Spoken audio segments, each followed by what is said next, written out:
mission of the school district of Haverford Township is to educate, to inspire a community of lifelong learners who become well-rounded global citizens. District goals are academic excellence in an evolving world, prepare future-ready learners who persevere, adapt, problem solve, think critically, and are supported by engaging learning experiences and intentional use of technology. Belonging, to honor every individual's inherent dignity through equitable, inclusive, and diverse practices. Social emotional growth, build a learning community that prioritizes social emotional wellness as a foundation for academic success, resilience, and strong relationships. Community pride and civic engagement, empower students to be active, responsible, and contributing citizens through shared responsibility and community partnerships. Thank you. Mr. Testa, will you call the roll, please? Ms. Lee, Present. Dr. McKay, Mr. Schwartz, Here. Dr. Shelton, Here. Ms. Snodgrass, Ms. Vitale, Ms. Wiedemann, Here. Dr. Larson, Here. Dr. King. Present. Dr. McKay is absent due to travel, and Ms. Vitale is absent due to a personal matter. We'll continue on to section 2, which takes us to public comment.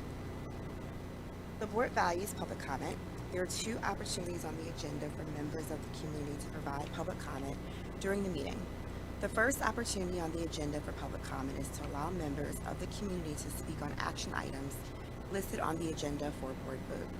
The second opportunity on the agenda is towards the end of the meeting, which allows members of the community to speak on any topic. Public comment allows for residents of the township to speak for 3 minutes. A timer will be set at the start of your comments, and an alarm will sound indicating that your time has been completed. Should you have any materials for members of the board, please leave them at the end of the table with Mr. Testa for later distribution to the board. Please note that if appropriate, a member of the administration may follow up with you at a later date. Please state your name, confirm your residency, and the time will begin for your allotted 3-minute remarks. I do not have anyone that is signed up for section 2 of public comment, so we'll continue on with section 3. So 3A takes us to our official minutes. Can I have a motion to approve the official minutes from the October 23rd, 2025 regular board meeting? Person moved. Shelton, second. Moved and seconded. Any discussion? All in favor? Aye. Any opposed? The motion passes. 3B, Finance. Can I have a motion to approve the authorization to advertise for the incurrence of non-electoral debt? Person moved. Schwartz, second. Moved and second. Any discussion? All in favor? Aye. Aye. Any opposed? The motion passes. 3C takes us to our bill list. Can I have a motion to approve disbursements for payment totaling $489,492.71? Shelton moved. Moved and seconded. Any discussion? All in favor? Aye. Aye. Any opposed? The motion passes. 3D takes us to personnel. Can I have a motion to approve the personnel actions listed below? Person moved. Moved and seconded. Any discussion? All in favor? Aye. Aye. Any opposed? The motion passes. So we have now concluded the action portion of the meeting, and we are moving into the working portion of the meeting, in which items are being provided for information and discussion purposes only. None of the items discussed are being considered for official action at this time. We'll move into committee reports. For 4A, we have facilities. I believe there is no report for this evening, Ms. Wiedemann. All right, thank you. For 3B, we'll continue to finance. Dr. Shelton. Thank you, Dr. King. We have 6 items in the finance section. The first item is discussion. These are for discussion and information purposes for our next meeting. The first item is a bond issuance update from Jamie Schlesinger at PFM Financial.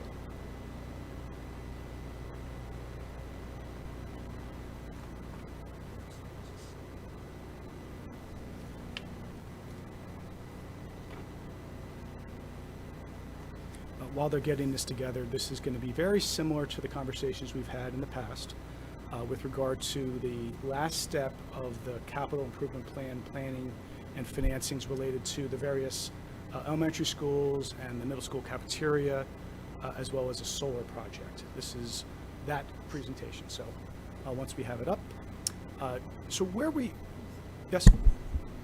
Oh, I'm sorry, apologize. So for today, we're going to talk about what the next steps are to complete the last financing associated with the bonds to cover the cost of the capital projects. This chart is very traditional, what you see when we come to these board meetings. I try to give some background behind what the interest rate environment looks like right now. Always when you have colorful charts, you see lines going up and down. In this particular case, I'll describe the bottom chart. Right now, we're seeing the interest rate environment in a pretty good place overall. There's been a large demand for municipal bonds in general because the investors in this market are looking for certainty. We've had some volatility in the market in general. Generally speaking, this school district has been very, very well received in the capital markets, being a AA credit, and we don't expect anything to change in that fashion when we go to market in this particular case. Rates have come down in a small fashion over the last few months. It's mostly just driven by the market itself and that demand. We haven't seen a tremendous amount of volatility for the municipal side, just in other places. Usually the start of the year, when we do enter these type of capital project financings, we do pretty well. January is a good time to issue debt because it's usually a good time where investors have a need for filling their coffers with municipal bonds.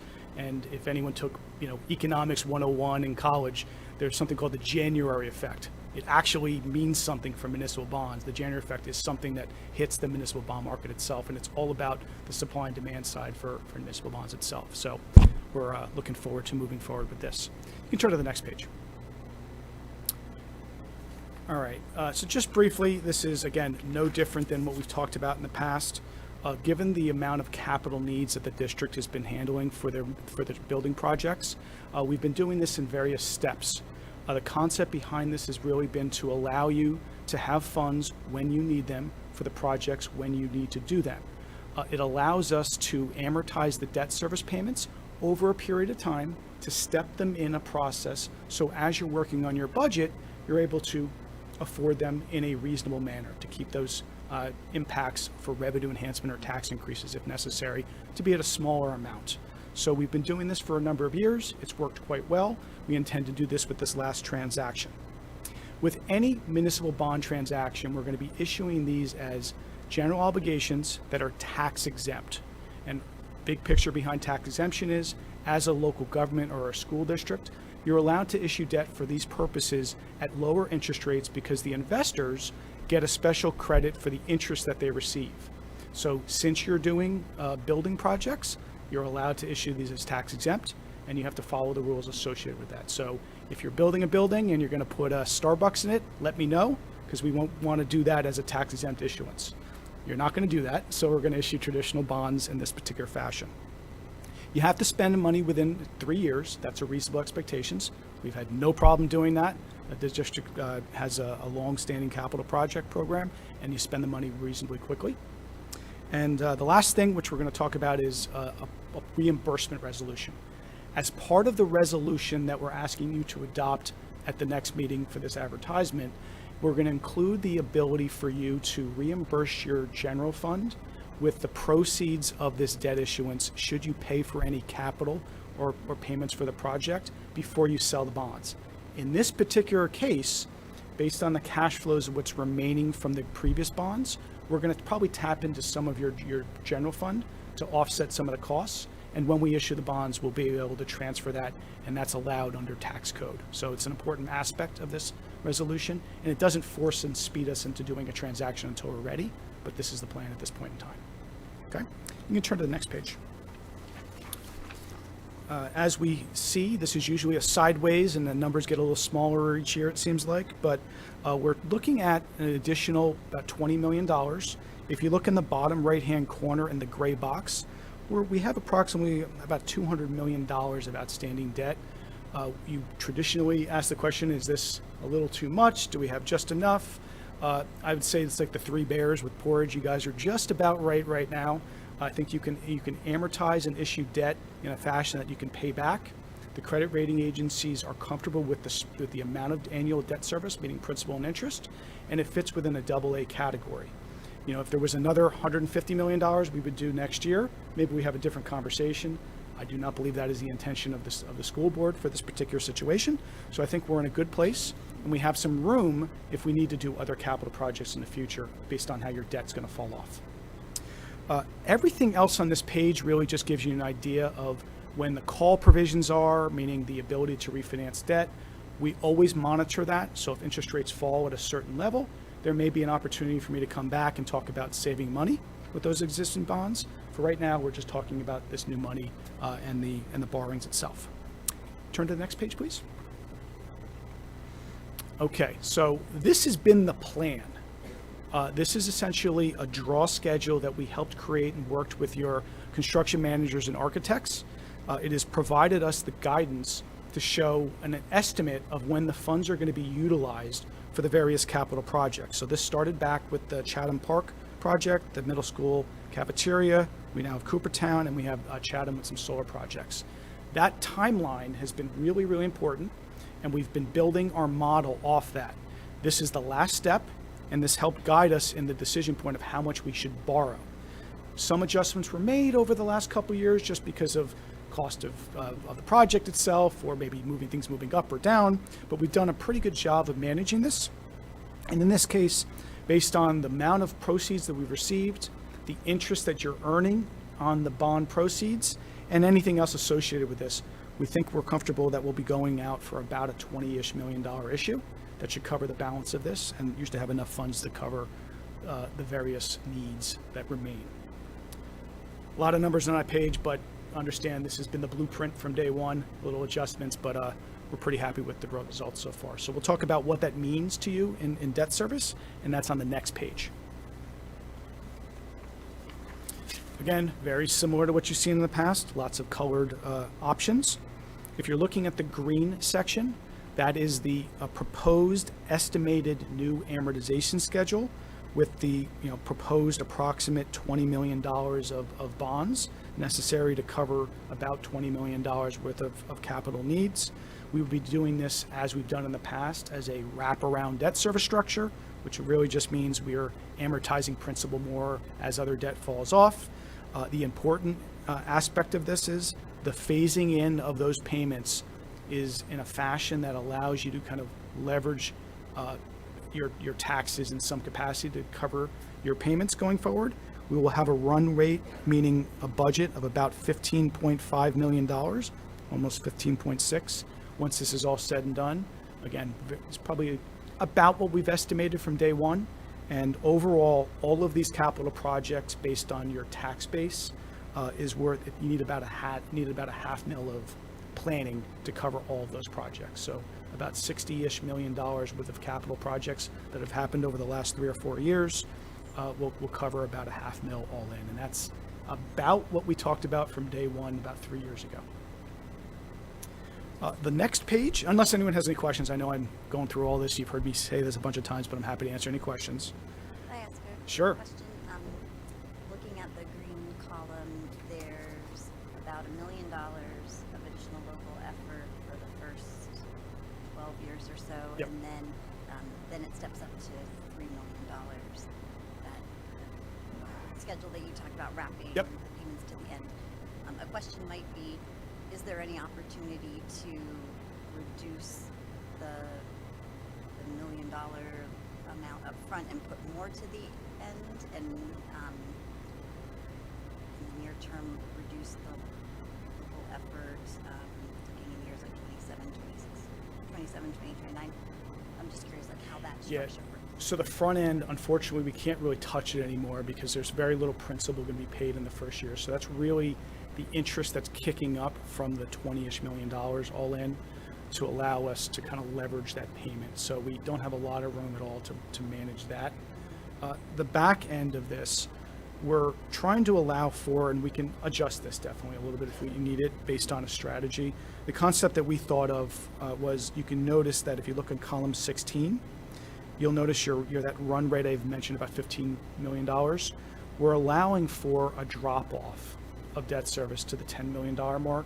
And the idea behind that is simply, I expect I may be back here in the future, and I want to make sure that there's availability and room to fit in more principal if we had other capital projects. So this giving you or future boards that access to that drop off to put more principal there, and also maintaining a structure that's within about 20 years, which is kind of the useful life or longer.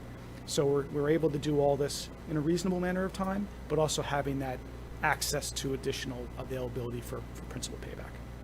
I appreciate that, thank you. I think, Yeah. We're looking at our budget and trying to figure out where all the dollars are going, and It's getting close. Fear that we can't just Yeah. kind of escape the near-term. What we can do is, and you'll notice on column 15, there's that capitalized interest. We could put some more capitalized interest in some of those years while you're in construction to kind of give you additional phase-in if you'd like. That would just mean we'd borrow a little bit more money, but we can do that to give additional ability while you're in construction as an option. I'm not advocating. I know, I'm for just throwing it out there. Uh, We actually have that as an option Right. here, as capitalized interest as a purpose. So I'll talk to Tony at some point in the near future, and we can decide if we want to make some minor tweaks to it. But yeah, it's working out fine, but we have some room if we need to. Appreciate that. Okay. Okay, so the last page is really the timeline. You're a well-oiled machine at this district when it comes to going through this process. Because we have a strong credit rating and the timing and how it works, because you have multiple meetings coming up, all that needs to happen for the districts to get this moving is there's a parameters resolution, is the terminology, which means that we're going to be asking you to consider that resolution. That will be more than $20 million, by the way. It'll be higher, as it always has been, to give us the flexibility to make adjustments in the principal payments when we sell the bonds. And we'll have a higher interest rates than we anticipate as well, because we want to have extremes on both ends, amounts and the interest rates. We've never come close to it, but we have to do it this way for purposes because we're not actually going to price bonds until next year. That's the key here. So we're going to have a public approval at the next meeting, assuming you move forward, and then we would then work with the administration to get ourselves ready to sell bonds in early 2026. That would be sometime in early to mid January, which again works very well, which means we'll have funds in hand by about mid-February. That's the story. I'm happy to answer any other questions on my side of the world, which is the debt side. And I know I have a colleague here that may bring up later or now. I don't know when that'll be, but we can talk to him next. Okay. Any questions? Discussion from the board? I was just going to say, I appreciate that we are considering this at this time. When you look at page 5, with the way that we've deployed the dollars into our capital projects, and if I'm looking at the ending balance, we will have effectively utilized all of the bonds that we raised here at the end of the calendar year, and we need to be able to continue to keep up with the costs that are going into improving Chatham and Coopertown and others. So thank you for just staying on top of the needs and planning this out. It looks like it's well sized to meet the capital plans. I'm glad we can do it this way, and it's worked very, very well. I mean, there's been some adjustments here and there, but generally the team, that's not just me, has done a great job of kind of keeping this in line. So it works very well. Discussion. Yeah, I think that's a key point because you don't want to take on extra costs. You need to, and by phasing it appropriately, you're saving us money. Yep. Yeah, this is we're eking out just enough money for you to get this done. So. Right. And the other side of it is we've also done very well with the interest earnings on the bonds that we've borrowed. We've done some strategies to kind of allow you to execute and get as much money as possible for this. So knock on wood, we're doing well. Okay. Yep, I'm going to introduce my colleague, Ian Tyson. So one of the things that when we talk about the things that PFM does, I'm usually here talking about debt issuance and planning overall when it comes to capital needs and how to get bonds and do these projects. We actually have smarter people than me that are doing other things for local districts throughout the Commonwealth. Ian works with one of our practice, which is the management budget consulting practice within our Philadelphia office. He spends much of his time working with school districts throughout. Many tasks are done through the Department of Education. He works with both very wealthy districts in between and the opposite end, and kind of has seen a little bit of everything. So when there's things that are a little bit outside of my scope, I bring in him to talk about what we can be helpful with if you choose to do something like that. So he's here to talk about some of the things that we do on the other side of the world, and you can ask him any questions you want. We'll go from there. Thank you, Jamie. I do have a presentation. I don't know if we have it here today or... Yeah, it should be another PFM one.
Here we go.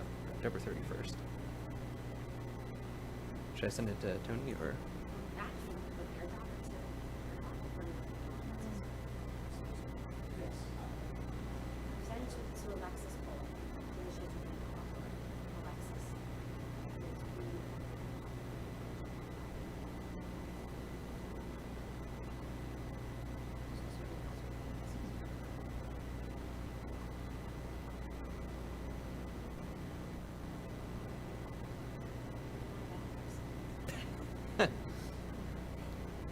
That's not on the, okay, that's on live.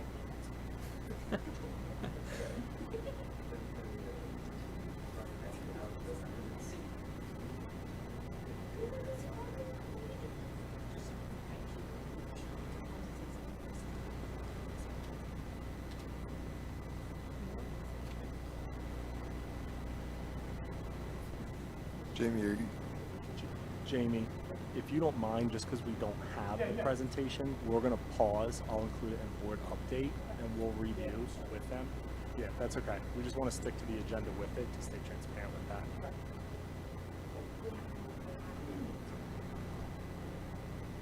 All right. All right, well, thank you, everyone. My name is Ian Tyson. I'm with Public Financial Management. And Ian, we're just going to pause on it. Oh, okay. Because we need to make sure it's on the agenda and everything first. All right, perfect. Thank you. Would it be possible to bring Ian back to a subsequent meeting if there are more questions? Okay, great. Thank you. Definitely. Okay, moving on to the second item, to confirm is a document to confirm the engagement of RBC Capital Markets LLC as an underwriter and not as a financial advisor and municipal advisor in connection with the district's upcoming bond issuance.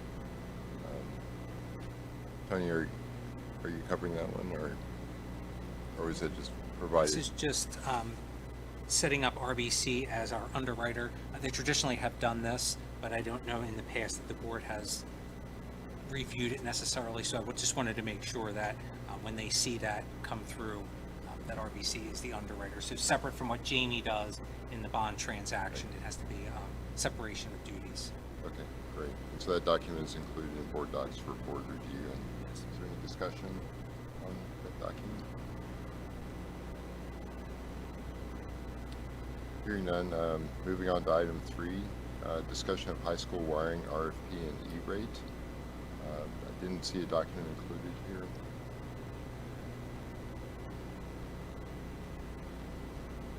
Bob, are you up for that? Yeah, I think it's in the administrative content for you guys. It's not. Oh, I see. Yep. This is a continuation. Last summer we rewired half of the high school. So this would be just the RFP to complete the rest of it under E-rate. E-rate's a federal program. We get 40% reimbursement on projects that we do through that. So it's mostly for connectivity and networking equipment and things like that. So this is just starting a new E-rate cycle for us for this year. Great. Any questions or comments on the E-rate board? Can you speak to some of the improvements that you're looking to get done? Yep, so this year we'd be moving, last summer we did the classroom wings of the school. So the existing wiring in the building was majority installed about 1997, 98, somewhere in there when the building was originally wired for internet. So it's just, obviously 25 plus years later, it's time to upgrade to a newer standard. It gives us better connectivity. It reorganizes our closets to make it easier to troubleshoot. And then just gives us capacity for probably the next 10 or 15 years before we have to talk about rewiring again. So this would be just the wiring. Under E-rate, we'll also be back, I think, in December to talk about some smaller things. Because of the wiring project and the timeline that E-rate gives us, we have to have approval in March. It has a long timeline, so we're starting with the wiring project, and then we'll talk about a couple of network projects probably in December to kind of try and maximize the E-rate money. We get a certain amount every 5 years that we just kind of have to use little by little over there.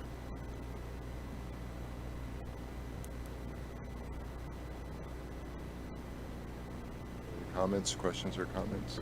I had a question about the bid walkthrough. It looks like it's scheduled for Monday, December 8th at 9 a.m. Is that a day that school is in session? I'm just Yeah. wondering, do these people have clearances? Who's Yeah, so- chaperoning around our building? So it's always chaperoned by us. It's walking the vendors through the building. They'll go through the Raptor check-in process like any other visitor to the building, and then they'll be with myself and another member of my team as we walk through and kind of show them the areas.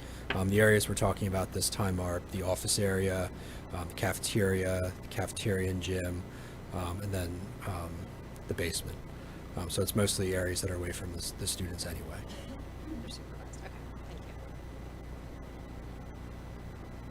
Just in terms of federal programs, is E-rate one that has some committed funding and longevity?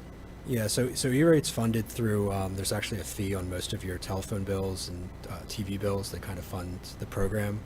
It actually it had a little bit of a shakeup, we'll say, over the summer where the Supreme Court ruled to continue doing it. So I'm hopeful that it's not going to be one that's cut, but it's not funded through directly through federal funds. It's funded through FCC contributions from communities, and it funds not just stuff for us for education. It funds hospitals and stuff like that in rural areas that need connectivity and telemedicine and things like that as well. So like I said, it was kind of reviewed over the summer and found to be upheld. So we're optimistic that it's not going to be something that gets cut.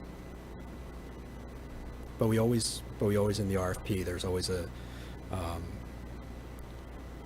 line that basically states if we don't get our E-rate funding, then we're not doing it.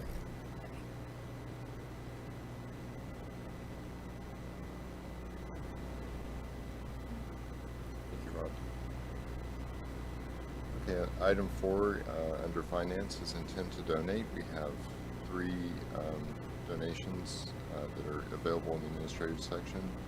It will be for action at our next meeting. One is a bench donation at Chatham Park by Girl Scout Troop number 5625, so very grateful to them.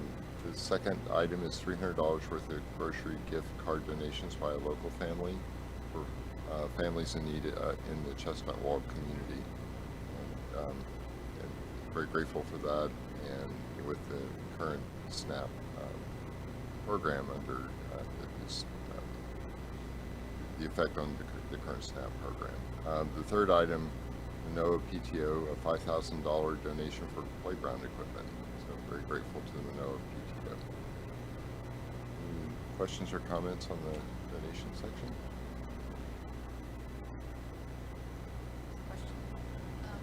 Is there a specific playground equipment they're asking for, looking for this $5,000? Is that something that the district installs, checks?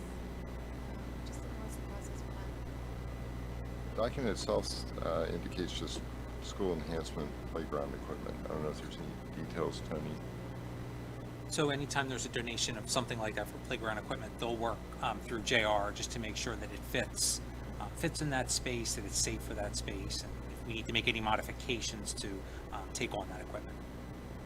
Yeah, it's wonderful. It's obviously one district. Just want a little bit more information about where our role is, and if there was one of the schools had what's it called? One of the pits. Yeah, the Gaga, right? Okay, and so like they were like, we really need a Gaga pit, and then happened something like that. So I just wasn't sure if there was something like this where they had identified the need. Yep, and there's always that collaborative effort between. Not related to these donations, but a report on a prior donation for Chestnut Walled and the double-sided wall ball. I walked by this morning and noticed that it's up, so seeing the donation in action is nice to report out on. Great, okay. So that's the intent to donate. Item number 4 in finance. Item number 5 is a board summary and student activity fund reports. I believe that would be you, Mr. Tester. So the board summary report is your revenue and expenditures for the general fund through the month of September.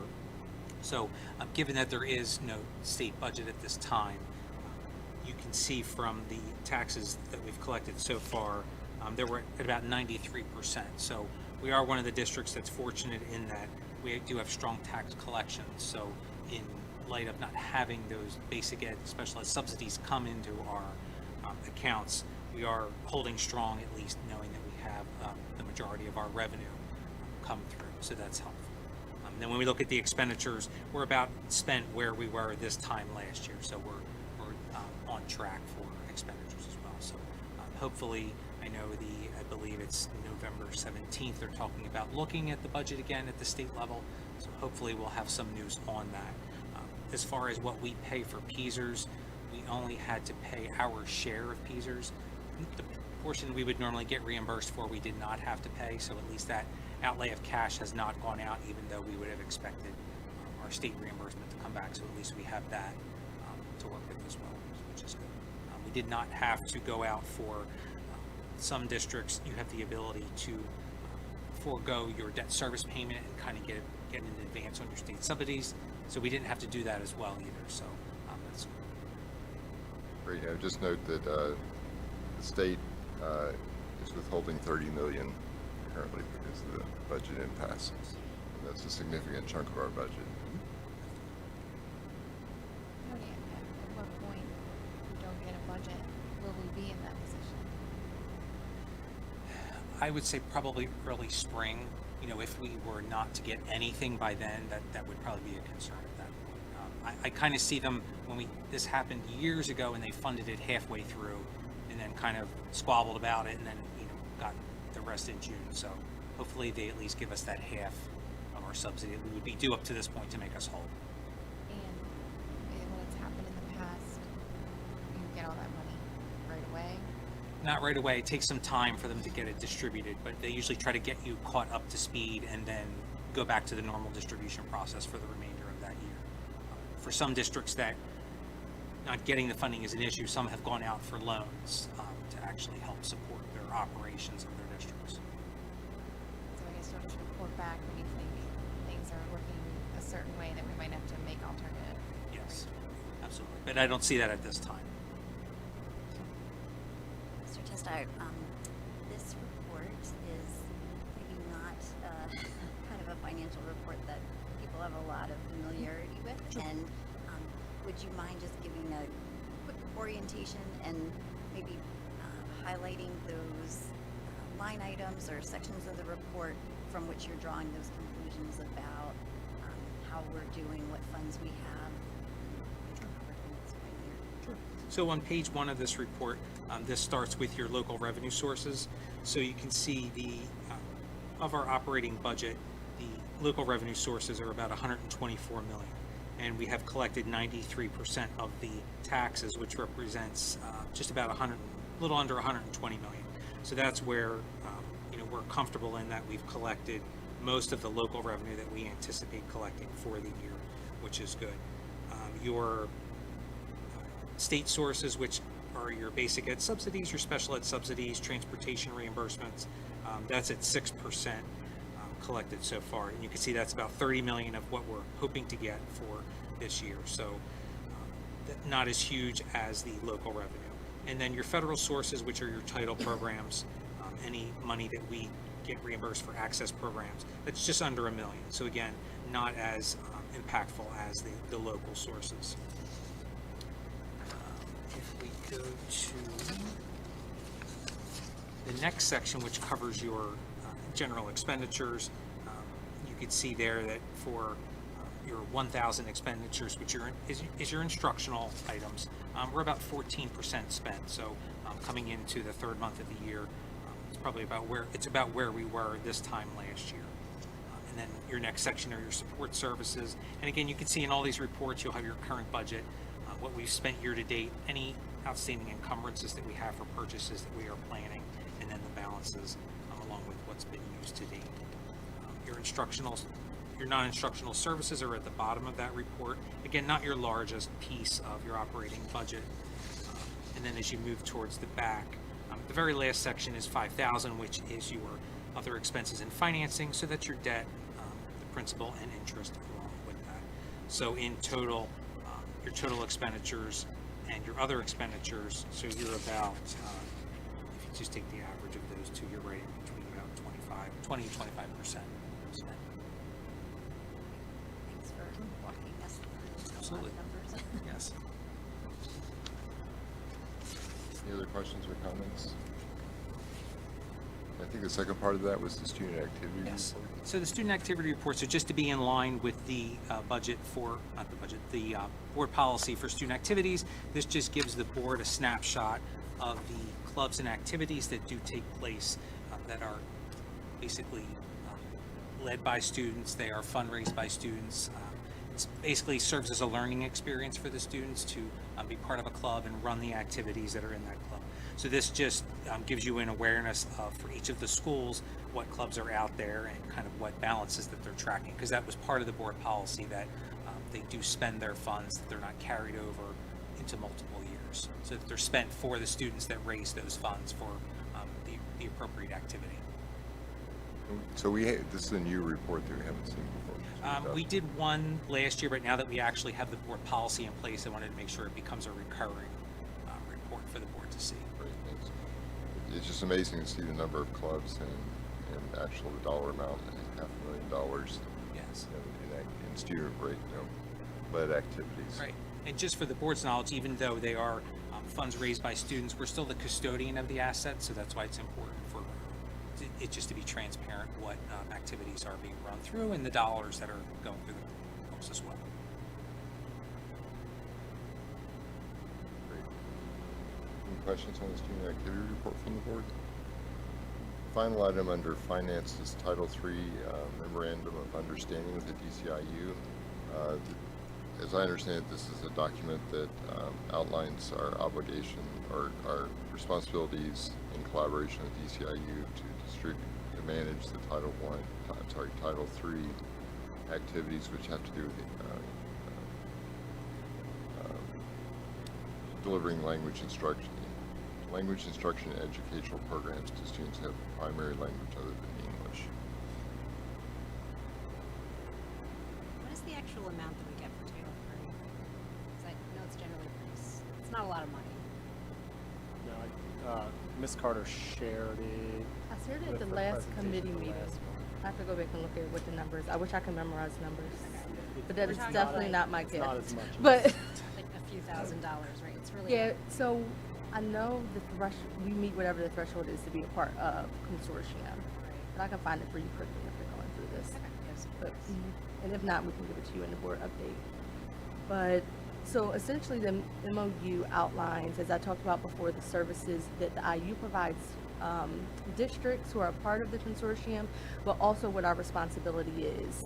And something the state has been emphasizing with districts in particular is that we have to remember that our IU is a vendor and that we still have to oversee it because we're still responsible for the funds. So it really just outlines basically who's responsible for which piece and how we are going to continue to monitor our work together.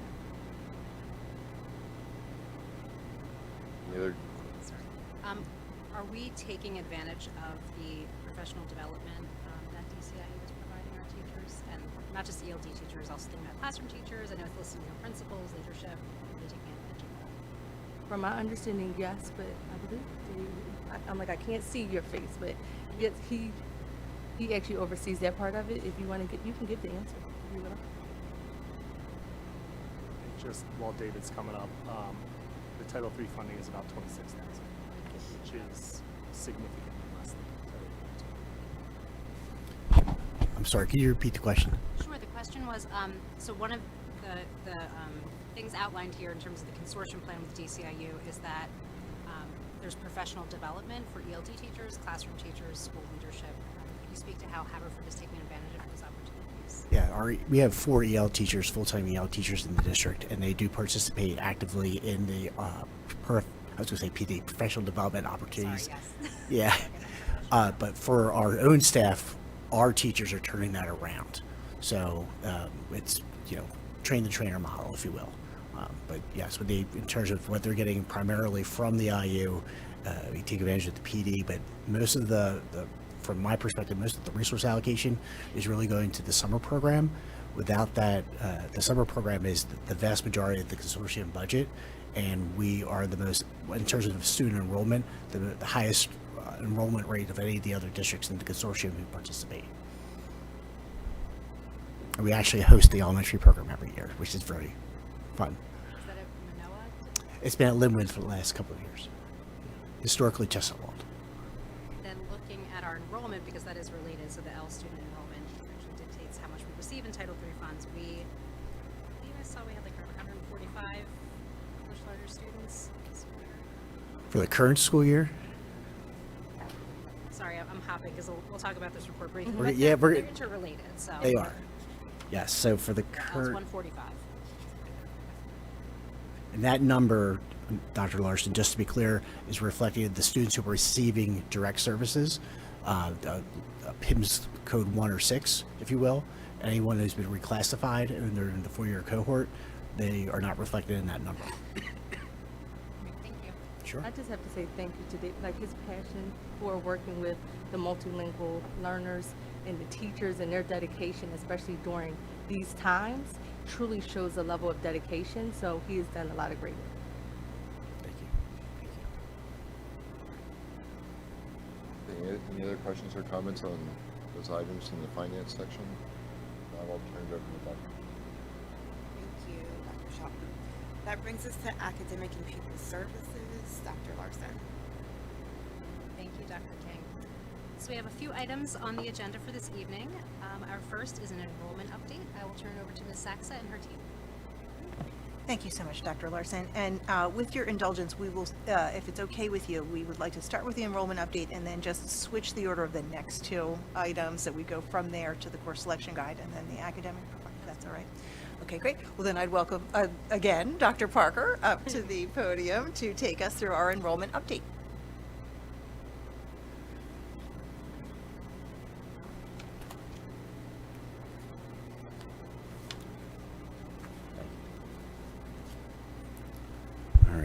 Good evening.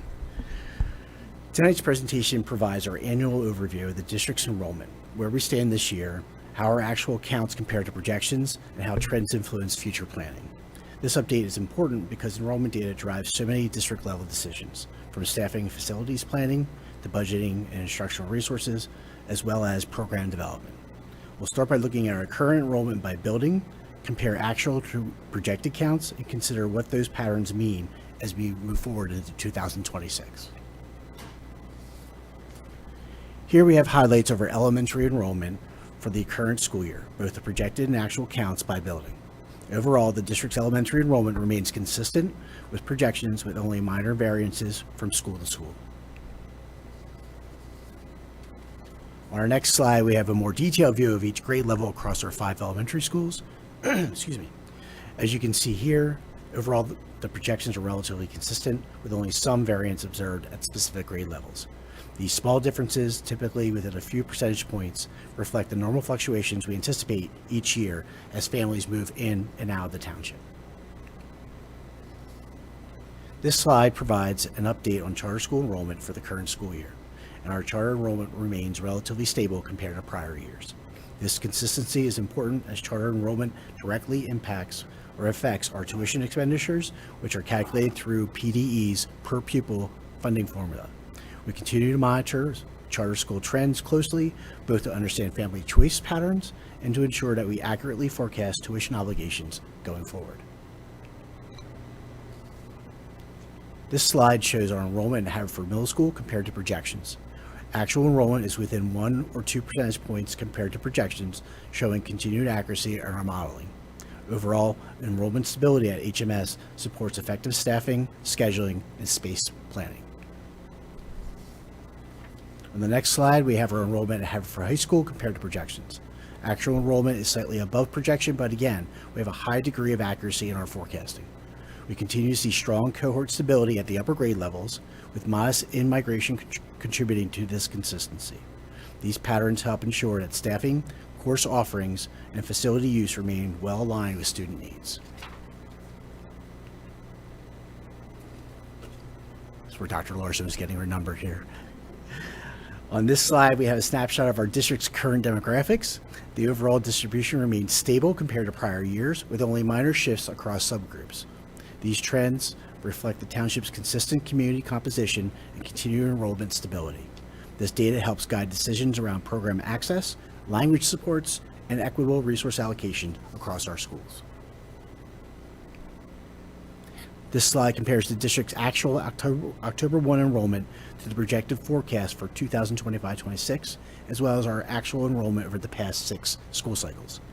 Our total variance in the 2025-26 enrollment is less than 0.1%, nearly a perfect projection. These patterns confirm that our projection model remains highly reliable for staffing, budgeting, and long-range facilities planning.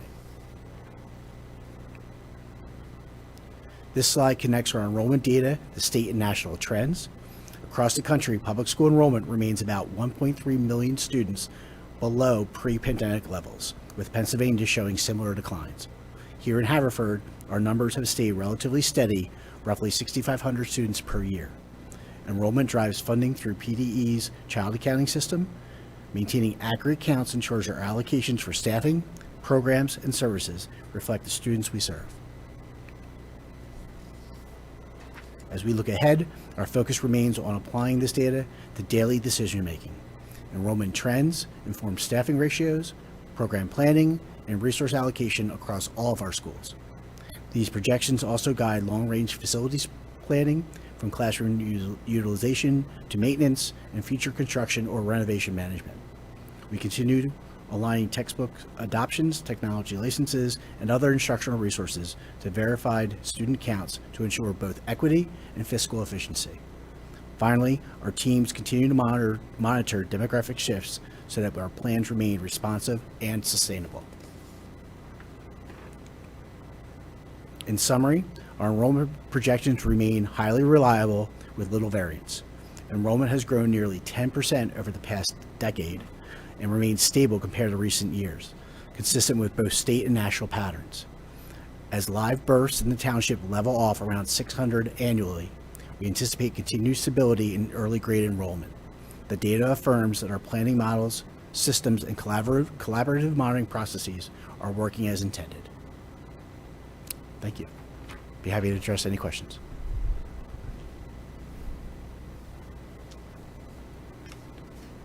Questions or comments from the board?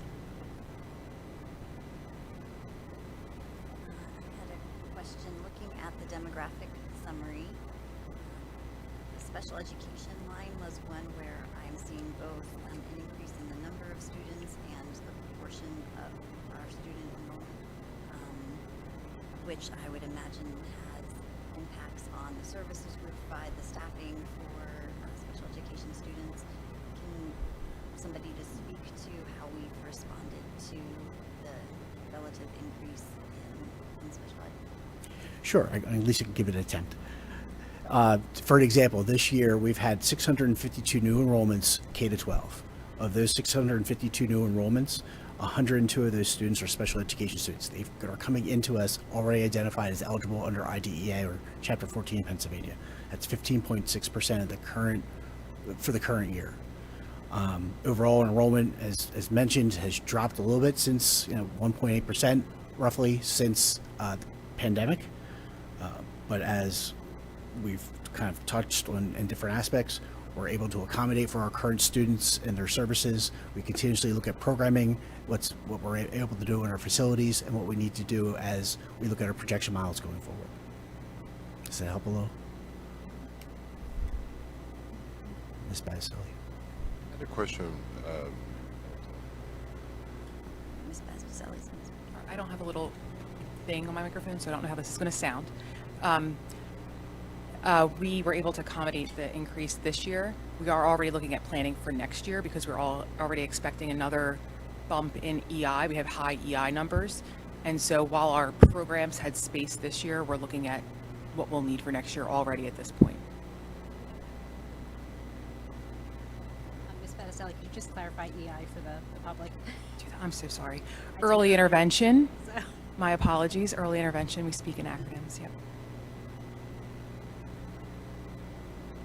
I guess I had one other question. I was looking at the district actual enrollment, the one that showed all the grades. This one, yep. And there's lots of numbers in here. You can kind of see the elementary schools were bigger at the earlier years on the chart, and then you see the bubble kind of going through. But one thing I was just kind of curious about, when you look from year to year, 11th to 12th grade, there's several of these years where there's a bump in 12th grade. 449 students at the end of 21, and then 465 in 22, 506 to 533, 489 to 523. Like, that seems to be a pattern, and just curious what's bringing these students in at the 12th grade year. I would be venturing a guess, an educated guess about the why. But you're right, at the high school level between grades 9 and 12, typically between grades 11 and 12 to be more precise, we do see it in migration pattern. Students coming from private schools that no longer need or want to attend a private school and are coming to the high school for other opportunities that we're fortunate to have. This year, I believe the number between grades 11 and 12 was somewhere around 68 new students, which is relatively, given our cohort size, it's relatively significant. No, it's just interesting, as I was going through looking at the numbers, kind of an interesting observation that there's something that's I don't know if you'll recall, Mr. Lambert was here in the spring, or the winter or spring, to do an update for our enrollment. He's the demographer who provides our projections. And one of his comments in that presentation was how strong, specifically at the high school level, how strong our cohort survival percentage is compared to other neighboring high schools. It was something he made. I know he pointed out to me multiple times, and I do believe he made a comment to the board. Mm-hmm. Question about the percentage of low-income students. I'm wondering, it looks like, in 23-24, we were around 18%, dipped in the 24-25 school year to just under 16%. Now we're back up over 18%. Is there anything as a board that we can support the district doing to better support our low-income students and their needs? And I'm also wondering, are we looking at potential of more schools being eligible for Title I? I don't have a breakdown, or at least not on hand, about the percentages, how they play out across the 7 schools. As far as I don't want to, thank you. So we do see it dip, but right now at least our buildings who are identified as title to make sure that they maintain their title status have been asking families to fill out the applications more. Now with the changes and a lot that's been happening around the qualifiers being with SNAP and some of the other pieces, those are some pieces that we have to just make sure that we're having families fill out the applications more. But I know within our Haverford happenings, it's been pushed out, and we're continually asking families to recertify to make sure that they can get it. Our schools right now look like, because just so I can clarify for the public, we use the number from the year before. So when we identify our title services. So this October 1 count will be used for next year's application. So we should be okay, but I always say you just never know with the federal government because they could change the thresholds on us. And we just have to wait and see what the application looks like. But based off of what our application is this year, we should be okay. We also have had, albeit early, on discussions about various ways we can explore maximizing Title I services and some of the federal programs in different creative ways, just to make sure we're providing that equitable approach to all the students, regardless of the school they're in or whoever would qualify for it. So those conversations are early, but yes, we are looking at different ways we can maximize that. I guess I would just ask, like, given the times that we're living in, if there are things that the district needs, to come to the board with, for the board to discuss, for us to better support them. Yes, thank you. Any other questions about the demographic or the enrollment update? Just going back to slide 8, showing the district actual enrollment year over year that Ms. Weaver was looking at too. And obviously we look at this every year and we bring it up all the time, but I mean, just looking at the percentage of enrollment at first grade as opposed to kindergarten, I mean, really just speaks to me the need in the community for an all-day program and the want that there is for that, which is, I think, what everyone probably understands is driving the difference. It's like looking at 2024, 359 students in our kindergarten programs. Then the next year, those kids are in first grade, almost a jump of 100 more students. We know that families are looking for full-day programs, and that's why they don't put their students in our kindergarten programs. And so, I would just encourage continued conversation at the board level with what we can do to see how we can build out a full-day kindergarten program and when we would be able to do that.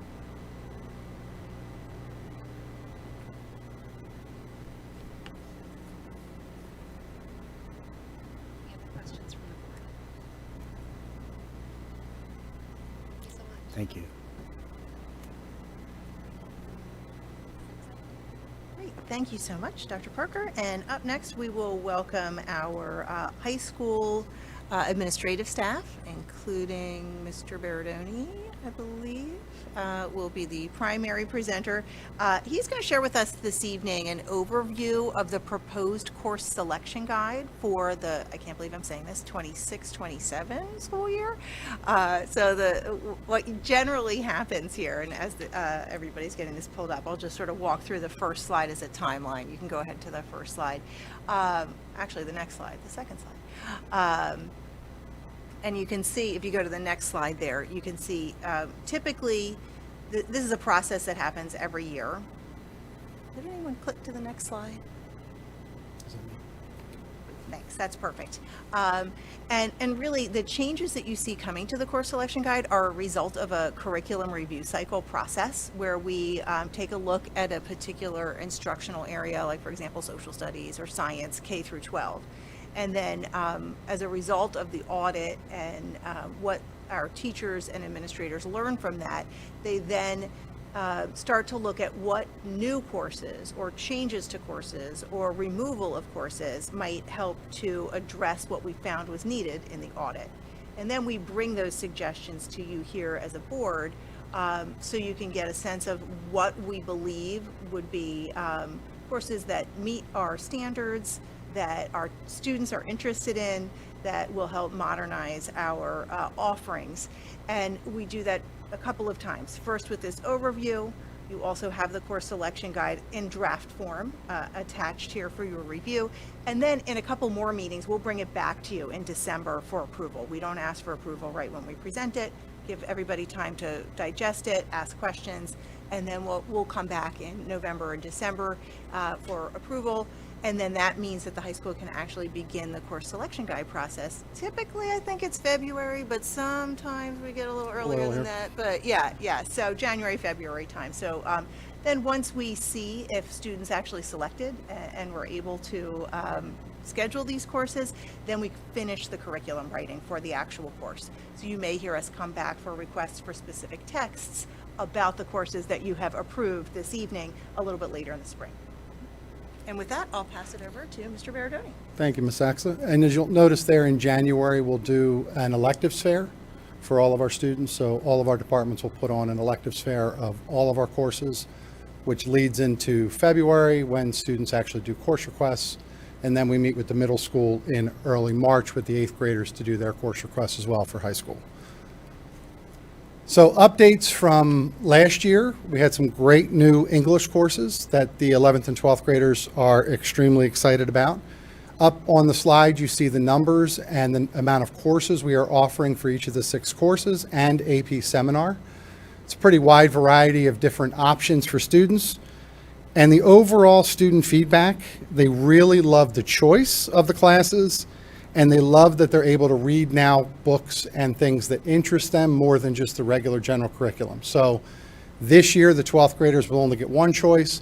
The current 11th graders will actually get to pick a second one of these 6 courses moving into 12th grade. So they'll get, each student from here on out will get 2 choices of these 6 particular English courses. And then the AP seminar has been a big hit this year with our students, 11th and 12th graders. Many of them in 11th grade are also looking forward to taking AP Research, which we'll talk about in a minute, which will then set them up to possibly graduate with a capstone diploma when they're done Haverford. The AB schedule, which was approved last year by you, and thank you for that, all of our quarter classes, all of our elective classes are now on an alternate day AB schedule. So we no longer have the 9-week solid course. All of those courses are now alternate day for the entire semester. That has really done a nice job of balancing our courses across all 4 blocks. And as we said, one of the main reasons was for music students and some of our support students to have access to the entire course catalog as opposed to just a small variety of alternate day courses we had in the past. So that has gone over well. We see something that's something we want to continue moving forward. So we really love the fact that we're now alternate day. The teachers have gotten used to it. We kind of came up with a few different options this year. We got space, we've done different pieces with that, so a lot of our courses have now gotten used to it, and they are now, we had one teacher actually tell us, I wasn't a big fan when we started, however now after it's running, I wouldn't want it to go back the other way. So we're excited about that. Some of our new options, proposed level 2 additions, Phys Ed is going to bring about Health and Wellness 2. We currently have Health and Wellness 1 as an option for a 3rd gym class, a health and PE class. This particular class will give students possible potential career paths. They're going to learn about doing EMT, they're going to learn about athletic training, being a health and PE teacher, and as well as getting first aid and CPR certified. So that is a very neat new course for them. Another big new course, AP Business, is something that we're really excited about. The business department has brought about this. It's going to be coupled with personal finance. Students are going to learn how businesses operate in real-world contexts, develop practical skills, skills in budgeting, saving, investing, and they're also going to explore entrepreneurship, marketing, and the global economy as a whole. We're really excited about a brand new AP course in our offerings. The biggest change, we just got finished. You see some name changes up there, nothing really changing there. The biggest one there is concert chorale is going to now be 10 through 12. We're bringing about a freshman chorus class. We have over 130 students projected to be in the choir next year, concert chorale. We really can't have a course where 130 students are in the choir room together. So there's about 75 who have committed, 8th graders who have committed to Mr. Fernandez that they want to take choir in the high school. So we're not going to offer a freshman section on top of the 10 through 12 section. And the other ones are name changes. And then, of course, our science audit just completed under the direction of Dr. Nesbitt in the past, and then Dr. McGloin, now Mr. Smith, and, of course, our assistant principal, Roe Edmiston. The proposed new courses are up there for science. And just like last year offering the English courses, they're going to go into a little more detail on the particular science courses and what those 4 courses came out of the audit cycle. So, Ms. Edmiston and Mr. Smith, if you'd like to talk about the science courses.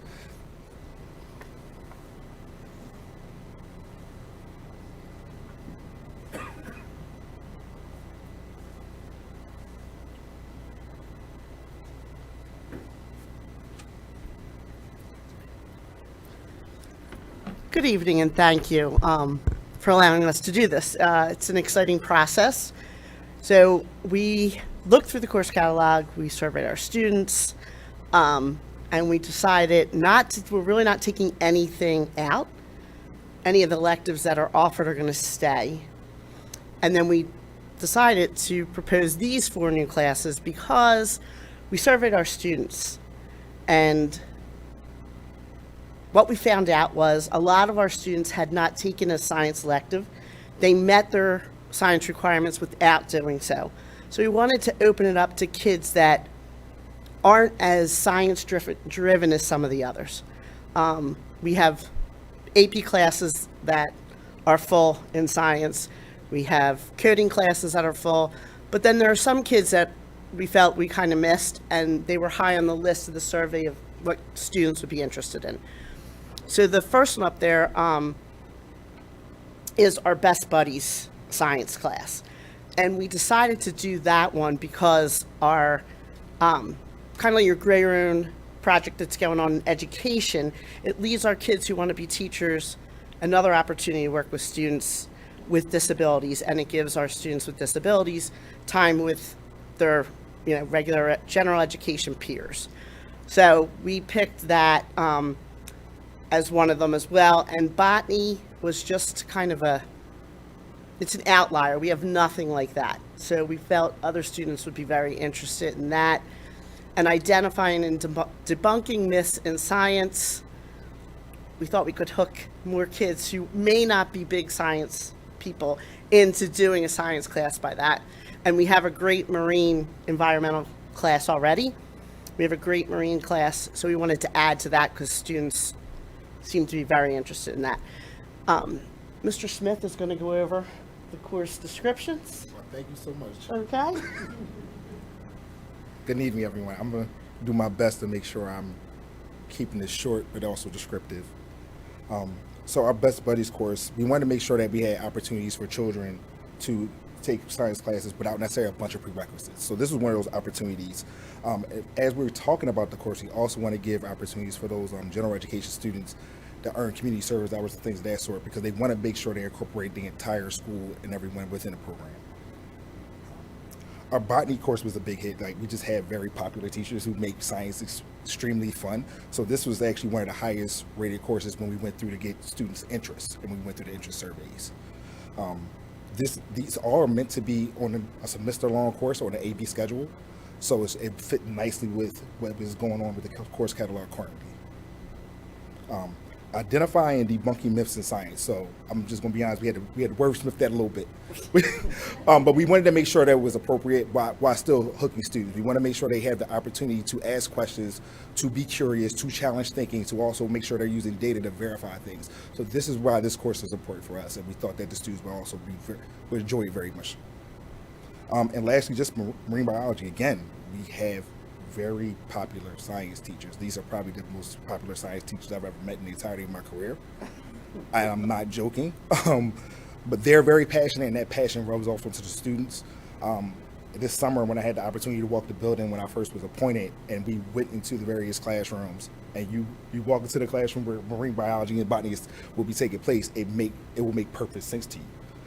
So I think these are great complements to the science program that we already have in place, and we have very talented teachers to execute all these courses. And I know I kind of went over a bit fast, but before I step back, are there any questions or anything that I can unpack further?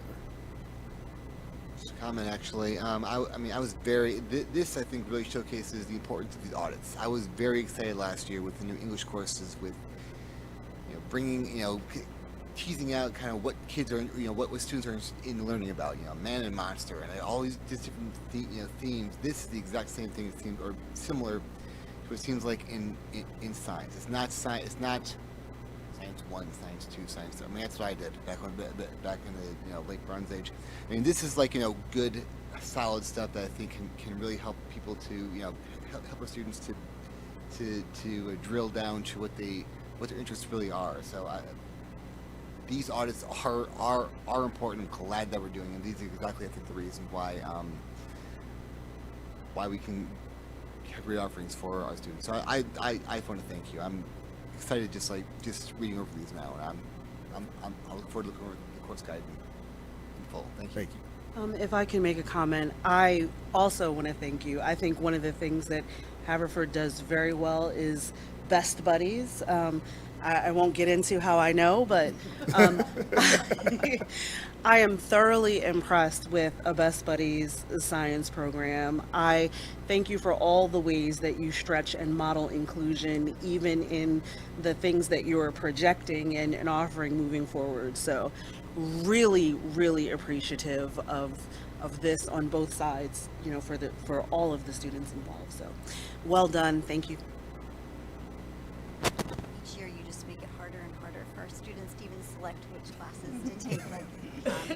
I've said this before, I think this high school course offering is a point of pride for our district to see the variety of classes, how broad and inclusive they are. I love that we have the AB schedule now that makes all these electives available, and if people are just listening and haven't pulled up the guide, it's 103 pages. Like, it is chock full of choices. I can't imagine going back and being an 8th grader and trying to plan out like how you're going to fill in your schedule with all these amazing opportunities to follow your interests and passions and build skills and prepare for the future.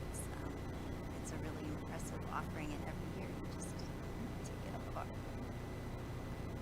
just want to say thanks for the inclusion piece too, and thinking, when we're thinking about science audit or an English audit, you're thinking, first level about all of the kids who are really interested in that.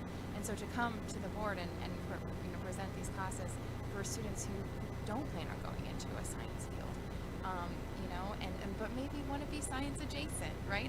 And want to have a better understanding of these science topics. So to be thinking about catching those students and making sure that we're reaching those students is so wonderful, so important. I think really does just speak to the audits that we do. And so I just want to say thank you for that. Like Ms. Wiedemann said, I just continue to want to go to this school. I really want to hear, I think I might push my daughter towards this identifying and debunking myths in science, because it sounds so wonderfully interesting. But, I really do think it just goes to show.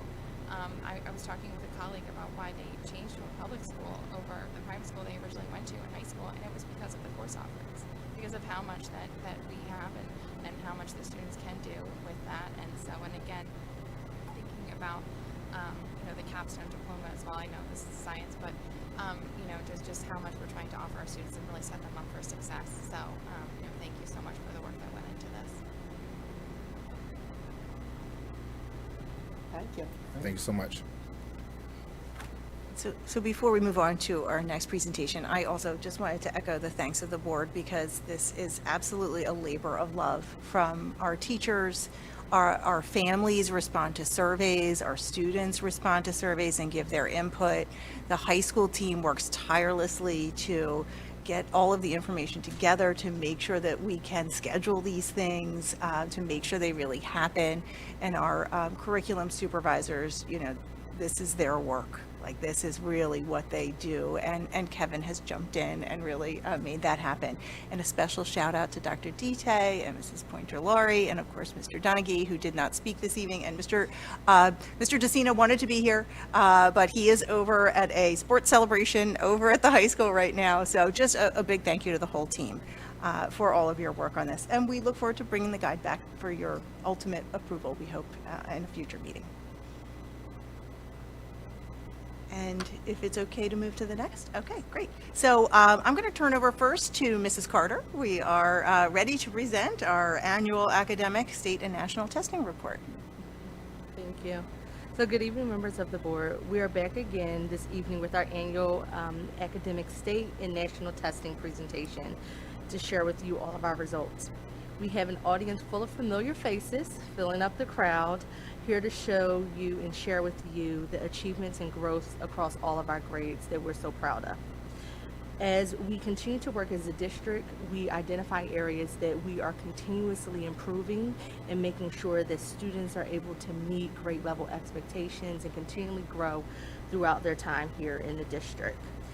I really have to say thank you to our teachers who are really on the front lines, and they're the ones working with our students every day, helping them to grow and see themselves in new lights. When you walk in the classroom and you see that aha moment pop up on the child's face, they're helping them to see themselves as a learner and growing and meeting whatever goals are set before them.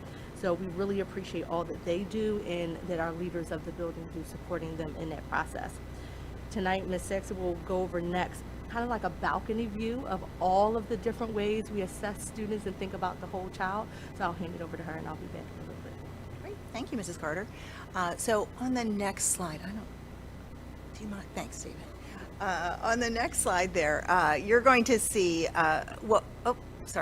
there we go, perfect. How we usually like to begin these presentations, which is just with an acknowledgement, as Mrs. Carter said, of the big picture, of the many ways that we analyze feedback about how our students are doing. Of course, we use multiple measures of both academic achievement as well as non-academic factors in this analysis every year. So this evening, we're sharing sort of the academic side, the PSSA, the Keystone, advanced placement, and SAT performance. Later in the year, you'll see presentations regarding some of the things on the right side in that column. But I want to just assure you that you'll see our staff also collect data using daily assessments, unit tests, universal screeners, the psychological assessment of school membership, participation in extracurricular and co-curricular activities, and so much more. There's a little quote there on the bottom that actually comes from the Pennsylvania Department of Education's testing webpage that likens PSSAs and PVAS to when you take your child to the physician. You know, a physician wouldn't just use the growth chart in isolation and say, now I know how your child is doing. No, they use multiple measures. And so we are presenting on some of the multiple measures tonight, but just keeping in mind that there are so many pieces, and every data point that we bring to you tonight is a child, is a human being, is someone who works through our system and comes to school every day and is supported by the people who are there. So we just wanted to acknowledge that before we go on. And I'm going to turn it back over to Mrs. Carter. Little ping pongs. Yep, no problem. Thank you. Thank you for always acknowledging that there are children, not products, that are behind the numbers. And sometimes I think we forget that when we just look at a lot of numbers, but that matters deeply to our teachers and especially us. So here, do not worry, I am not going to read you everything on this slide. Don't panic. These are some of our assessments, tools, acronyms that you may hear throughout this evening. Please, please, please, sometimes we forget that we're saying an acronym or that we're breezing over something that may be educational jargon for us. If you have a question, please stop anyone throughout their time as they speak to ask for clarification if you need it. We do not intend to brush over it, but sometimes we forget. So thank you, and I am going to bring up Mr. Donaghy and his team. They're going to start us off with the Keystone results, and then we'll just keep going through each set of results. I just wanted to clarify for WIDA, it's actually not the screener tool, it's the WIDA Access. Okay, That's a typo. thank you. We can correct it. Thank you. Ms. Saxis stole most of my my speech here, but I do have great assistant principals, and they are here. If they wave, she just, as you heard from two of them. But our scores, which are on the next slide, we're very proud of our scores. They just tell a part of the story, obviously, of the high school. I think our offerings are reflected in the scores. Student motivation is very high at the high school, which keeps us in the top 1, 2, or 3%, depending on the category. For each of the, I just want to point out that Keystone's 2 up there, Keystone Math, close to 225 students take the Algebra Keystone in the middle school. So I'm not sure if everyone's aware of that. So our score is a combination of those students and our students together. So in the middle school, if there's 225 students who take the test, 223 or 224 pass it each year. So it's an unbelievable number. So it puts us, their success puts us in a really good place, because you're basically working with half the grade level when they get to the high school in algebra. In bio, we were in the top 1% last year. We're waiting to see where we are this year, but we're expecting to be in the top 1 or 2%. And I spoke to my bio teacher and I said, how do you stay in the top 1%? And she said, we try to make everything relevant. And I said, well, that's a expression that everybody says. What does that mean? And they really do. The teachers do a really good job of changing their lessons every single year. It's a different class starter. It's a different exit ticket. It's a different formative assessment every single year. You can see the same lesson even from semester to semester, because we're block scheduled. You can see the same lesson and they tweak it to make it better and to make it more relevant and make the kids help the kids to remember, and it's reflected in the score. And then our English, what we're proud of in English, like you can't see a lot in the scores. You see a nice bar graph there. The blue is an anomaly. That's COVID. We don't even look at that blue part there. I was trying to get Miss Saxa to take it off, but she said everything's 5 years, so we can't just take the high school one off. But our percentage of advanced about 6-7 years ago was 12%. And now we're over 30% students advanced on the English Keystone. And when you get to that level, it moves everyone else up. So every student moves up when you can move a group of students. So we're very proud of that. You can't see it in the graph, but our English scores are great, and that puts us in a very, very high percentage of the state. So we're just waiting to see how we rank. But we're going to continue to tweak our course selection guide. We're going to continue to tweak our day-to-day activities to make sure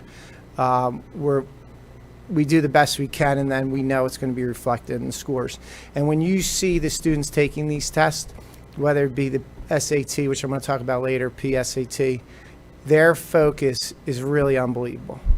We took the PSAT last Friday, and they come into school. It's kind of like an athletic game or the play, or they're super focused going into these tests, and they know what they mean for themselves. I think they also know what they mean for the school and the community, and they do a wonderful job, and they do their best, and it's always reflected in the scores. And lastly, we do very well because K through 8 does very well. Okay, this doesn't all of a sudden happen in 9th grade. They just appear at the high school and everybody starts getting good scores. You'll see my colleagues are going to talk about their scores, but the foundation they set when they get in the 9th grade, they hit the ground running. We're in November now, and the 9th graders are moving at light speed. We didn't have to get them up to speed. They're already there, and we just start and we just go with them. So I just wanted to add that before my colleagues get up. Mr. Haran and his colleagues will now come up. Can I just ask a Sure, question? sorry. Just looking at this. Yes. You see, generally Haverford's trend is upward, and Yep. the state's is downward over those same 5 years. Is there anything that we know about what's going on at the state level, or is it with the test or something? Like, how are we bucking that trend? how are we bucking that trend? We change every single year. We look at our curriculum. We have time set aside to look at our curriculum and our coursework. We have time for teachers to collaborate together and, just like I said, to improve whatever they have. And our teachers at the high school, and I know knowing a lot of teachers K through 8, they just have that mindset that we got to get better, or you know, we don't get better, we're going to be James Franklin. So we got to get better. So that's what I told the staff. I said, I'm James Franklin, and if we don't win this year, I'm done. So we have to just keep getting better. We have to keep looking at. We know who the 20% of the kids are right now, and we have different strategies that we're attacking. So they just know how to look at the data, and they call me July 7th and say, what are my Keystone scores? And I said, it's July 7th. Can't this wait a couple weeks? And they're like, no, we want our scores right now. So they have a nice competitiveness, but they're also very professional, and they want to be very successful. So it's hard to kind of just say that and talk in general terms, but being at different places in my career, it's just different here. It's different, and the teachers put in the effort and they put in the work, so it helps. And we got a great staff. We got a great curriculum department. So like all our departments work together, not just for test scores, but we all work together on our deficiencies we don't have deficiencies. I don't like that word. On our things we have to get better at. We all work together. We know what they are. We know what those things are. So that's kind of how I look at it.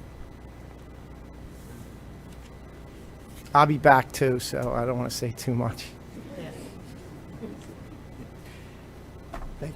Thank you, Mr. Donaghy. And to echo what Pete said, there's a lot of people that share in the work that goes into the data that you're looking at up here. Some people in the audience who don't come up because they're normally our team. You think of just the people that are in our building every day. So I'll just do a quick introduction. Dr. Gavio, who's our 6th grade administrator and supervises language arts. Mr. Ford, our 7th grade administrator, supervises science. And Dr. Hollenbach, our 8th grade administrator, who supervises math.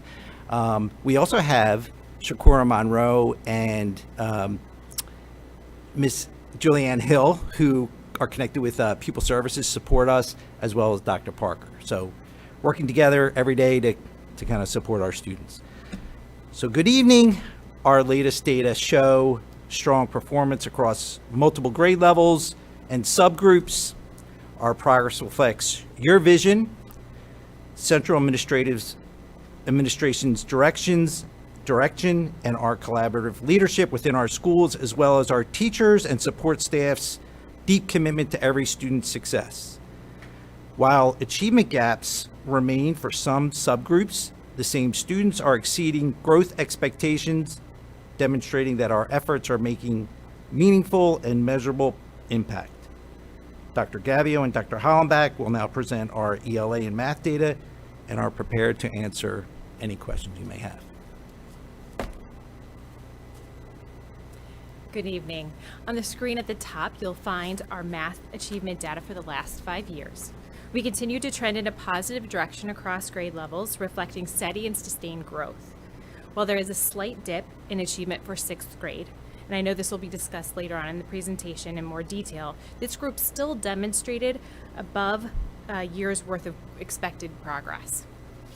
Our teachers consistently hold students to high standards while building meaningful relationships that support both academic and personal growth.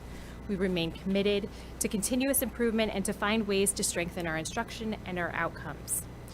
We continuously and intentionally analyze student data to be make the best instructional decisions for our students in front of us. This commitment to reflection and responsive practice allows us to keep refining our approach and ensuring that every student has an opportunity to thrive. I think they can hear me from here. Okay. Similarly, below the math data, you'll see ELA achievement data from the last 5 years. Our grade levels have shown consistently high performance over the past 5 years, with overall increases in proficiency and only a few minor fluctuations. This steady growth in both math and ELA reflects both the strong systems in place and, most importantly, the dedication and expertise of our math and ELA teachers at HMS. Our ELA cohorts showed increases in proficiency across all grade levels on the 2025 assessment, and you'll see that a little bit later too. But from 5th to 6th, 6th to 7th, 7th to 8th, our students remain well above the state proficiency average. When looking at growth data, which again you'll see a little bit later, ELA showed positive results across every PVOS subgroup. Math showed very similar trends, with only one single subgroup in one grade falling below the growth target, which will be an area of focus for us this year. This means that students, regardless of their achievement level or their background, made academic gains in reading, writing, and math last year. This speaks to the strength of our instruction and intentional use of data and the commitment our teachers have to ensuring growth for all of our learners. Our teachers are reflective, collaborative practitioners who analyze data from multiple sources to make the best instructional decisions. They challenge advanced learners, support those who need extra help, and use school-wide resources to ensure every student has what they need to be successful academically, socially, and emotionally. Their ongoing commitment to growth creates a strong, positive learning environment for all of our students. Now for the elementary.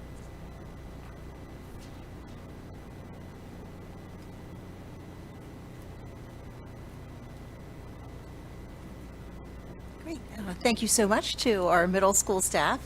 Coming up to speak on behalf of our elementary team, we have Mrs. Heather Pinero, Mrs. Ashley Leach, and Dr. Jillian McGilvery. Hello, good evening. So looking at our 2025 elementary PSSA data, we anticipated a temporary dip in ELA performance given the fact that we had a new curriculum, which would be typical with the implementation. I will say, and kind of to Ms. Wiedemann's point earlier, that while we noticed the state had trended down in the ELA PSSA scores as well, we remained somewhat steadfast. For example, our 5th grade, at the state level, the 5th grade saw a 14% decrease in their scores, while we saw a 4% decrease. Our PSSA data highlighted text-dependent analysis as an area that we could make meaningful growth. In response to this, we are providing ongoing systematic professional learning to strengthen writing instruction to ensure that our students regularly engage in reading and writing opportunities, similarly aligned with PSSA expectations. Teachers also are participating in collaborative sessions calibrating writing, utilizing rubrics, and having common conversations about grading utilizing these common rubrics for consistency. With 1 full year of implementation of our new curriculum under their belts, our teachers have reported stronger overall understanding of the curriculum, greater confidence in identifying the most critical concepts within the lessons, and an increased ability to deliver rigorous instruction with fidelity for our students. We are continuing to support our teachers through professional development. We are focusing on productive struggle and effective core Tier 1 instructional practices. Additionally, we continue to emphasize consistency in our foundations practices, as we recognize that strong foundational reading skills are essential to long-term literacy success. Thank you. Good evening, everyone. As you heard Ms. Pinero mention, we've spent a great deal of time strengthening our Tier 1 instruction and aligning practices across classrooms, and we're seeing how that same work is paying off in math as well. We're very proud of our growth in math, specifically in 4th and 5th grades, and our achievement across all grade levels. On the top half of the slide, you can see that our math achievement in grades 3 through 5 has continued to move in a positive direction over the past several years. These gains are consistent across all grade levels and show our district performing well above the state averages. When we asked our 4th and 5th grade math teachers specifically about this success, they had the following to share. Our students' growth in math over the past 5 years is a result of their hard work and persistence.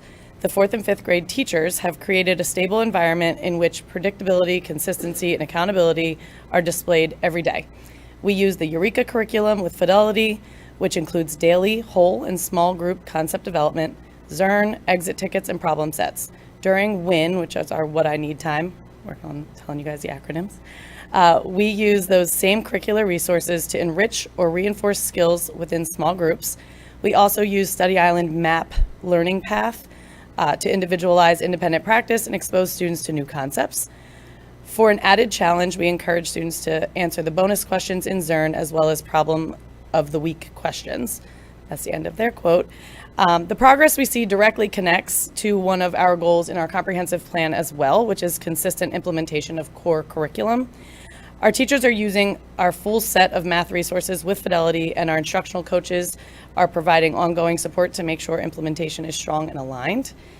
We're also being intentional about how we use data and collaboration time to identify next instructional steps.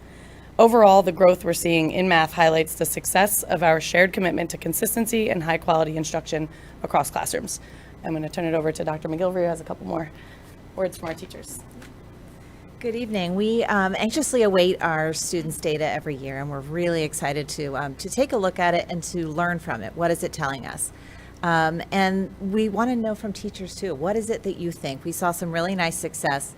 There's a particular team at Linwood, the 5th grade team at Linwood, saw great success in ELA and in math. In ELA this year, we expected the implementation dip, but our students held steady. And in math, we saw a crazy increase of 18% in achievement, both with high growth in ELA and math. And so we asked the 5th grade teachers, like, can you tell us, what do you think it is that made a difference? And so this is from Steph Krause, Liz McCann, Julie Parkerson, and Jen Walsh, our 5th grade teachers at Linwood. They said, we believe our students' success was the result of a combination of factors coming together at just the right time. Last year's 5th graders benefited from a consistent curriculum since kindergarten and uninterrupted early learning experiences. Through collaboration with our math and reading coaches, we were able to identify student needs, provide targeted support, and offer enrichment for those ready to go further. Equally important, our students were motivated. They cared about their progress, and they took pride in their growth. By fostering a growth mindset and providing scaffolded instruction, we were able to help students experience success, find joy in learning, and continue striving for more. So it's so exciting, I think, for the students and for the teachers, really, to be able to see what happens when they put all that hard work in. We're so proud of our kids. And I love that they also talked about finding joy in learning. That's a really important piece to us. And like it's elementary school, we want our kids to be having fun while they're learning and making great progress. So we're excited about that. Thank you so much to our elementary team. If we could go on to the next slide. Just want to mention that another way that we analyze the proficiency of students is to look at cohorts. You heard our middle school administrators speak a little bit about this. A cohort follows a group of students over a set of years. So you can see here in yellow, for example, that's a group that was in grade 3 in 2022, and then you sort of follow it down diagonally to the right, and you can see the last yellow block ends with them in grade 6 in 2025. So looking at the data in this way helps us to determine if there are curricular strengths or weaknesses with a particular grade level, or if maybe there's a performance issue or a celebration with a particular group of students, right? You have to look at it in both ways. Just as an FYI, we do use a data management system to track and monitor data like this, both at the grade level, in a subject, in different parts of a subject, the strands or anchors, as well as individual student level. And in fact, currently we are reviewing our current data management system and evaluating it against some other options that are out there to make sure that we've got the most effective and efficient system. In our conversations with teachers and administrators, we have reason to believe that maybe we can make this an even more effective way to look at data and respond to data. So that's something we're looking at right now. And if we have any recommendation on that, we would of course bring that back to you at another time.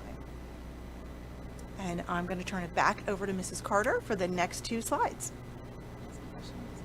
Sure, yeah. So I appreciate looking at the cohorts together and seeing how it's moving through. And I think I heard some comments that the data that you all get is a little bit even more granular, looking at granular subgroups of students. And so I guess I would ask, when we're looking at this throughout the year and next year, because I know that we went from having leveled classes last year, now they're unleveled, particularly look how that's affecting our students, and particularly the students who are in the gifted curriculum and how that's affected them and their growth. So I know, you present to us the overall cohorts, which I think are great, but when we're making a really big change like that, I think we should look at the more granular groups of what as well and how they're being affected. Great, absolutely. And we have not yet gathered any formal feedback from teachers regarding that change, but we do plan on soliciting that feedback and sharing out probably in January when we come here about that in particular. But I have made a note of looking at that level of detail around both achievement and growth. Zach, so would it be possible for the board to see the elementary numbers broken out by school at some point? Sure. If I'm we remembering can send that correctly, along. last year there were some schools where there was higher levels of performance in certain grade bands and lower levels of performance in certain schools. I think it's important for us to see that data as well. Sure, we can send that along to you. No problem. All right, ready? Okay.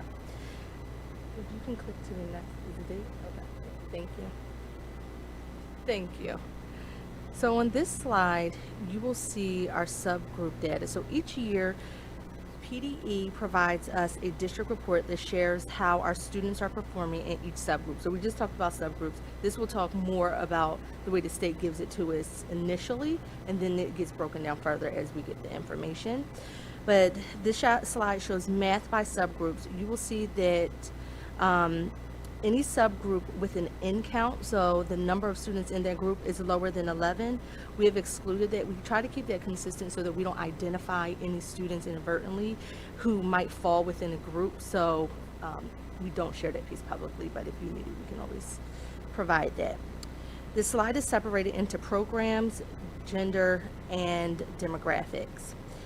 I would like to highlight that our students who are in the economically disadvantaged who are economically disadvantaged and who are in our Asian subgroup, they had the highest achievement. Our students who are identified as having IEPs and African American students had the lowest achievement. I would also like to know many of the students who you see with the lowest achievements, often they have really high growth. So you just have to remember they're still making progress, even though you may see a gap here for their achievement. Our schools continue to work to ensure that all students are receiving the supports and interventions needed to improve their achievement gap while they grow each year, as you heard about MTSS, when they're all receiving supports during that time. You can click the next slide for me. Nope, go back one. Yep, thank you. On this slide, you will see ELA. Again, it is separated by program, gender, and demographics. For ELA, economically disadvantaged and multiracial have the highest achievements, while students identified as having IEPs and African American students achieved the lowest. As I stated previously, we continue to monitor subgroup growth along with achievement. Please remember that just because a subgroup has a low achievement, this does not define that they are unable to achieve. We see this evidence in the work of our schools as they're working through MTSS. We have students who close gaps daily. We continue to have our strategic plan work and our comprehensive plan work addressing different subgroup areas where we are looking to provide interventions and identify barriers for particular groups to help them with their achieving proficiency at grade level. And I will hand it back over to Ms. Exa for the next one. I feel like we're playing tennis. I played tennis. I know, There you right? go. This is good. Over to me. And I'll ask Dr. Whitehead to come on up. He's going to speak with us a little bit about these PVOS results, if we can go to the next slide. As a bit of an introduction, though, to PVOS, we are used to seeing this term PVOS, which is on one of those opening slides. It's the Pennsylvania Value Added Assessment System. They use the PSSA scores, like the state test scores, and they analyze them. We're used to seeing them in terms of what Pennsylvania Department of Education is now calling a gain over a year.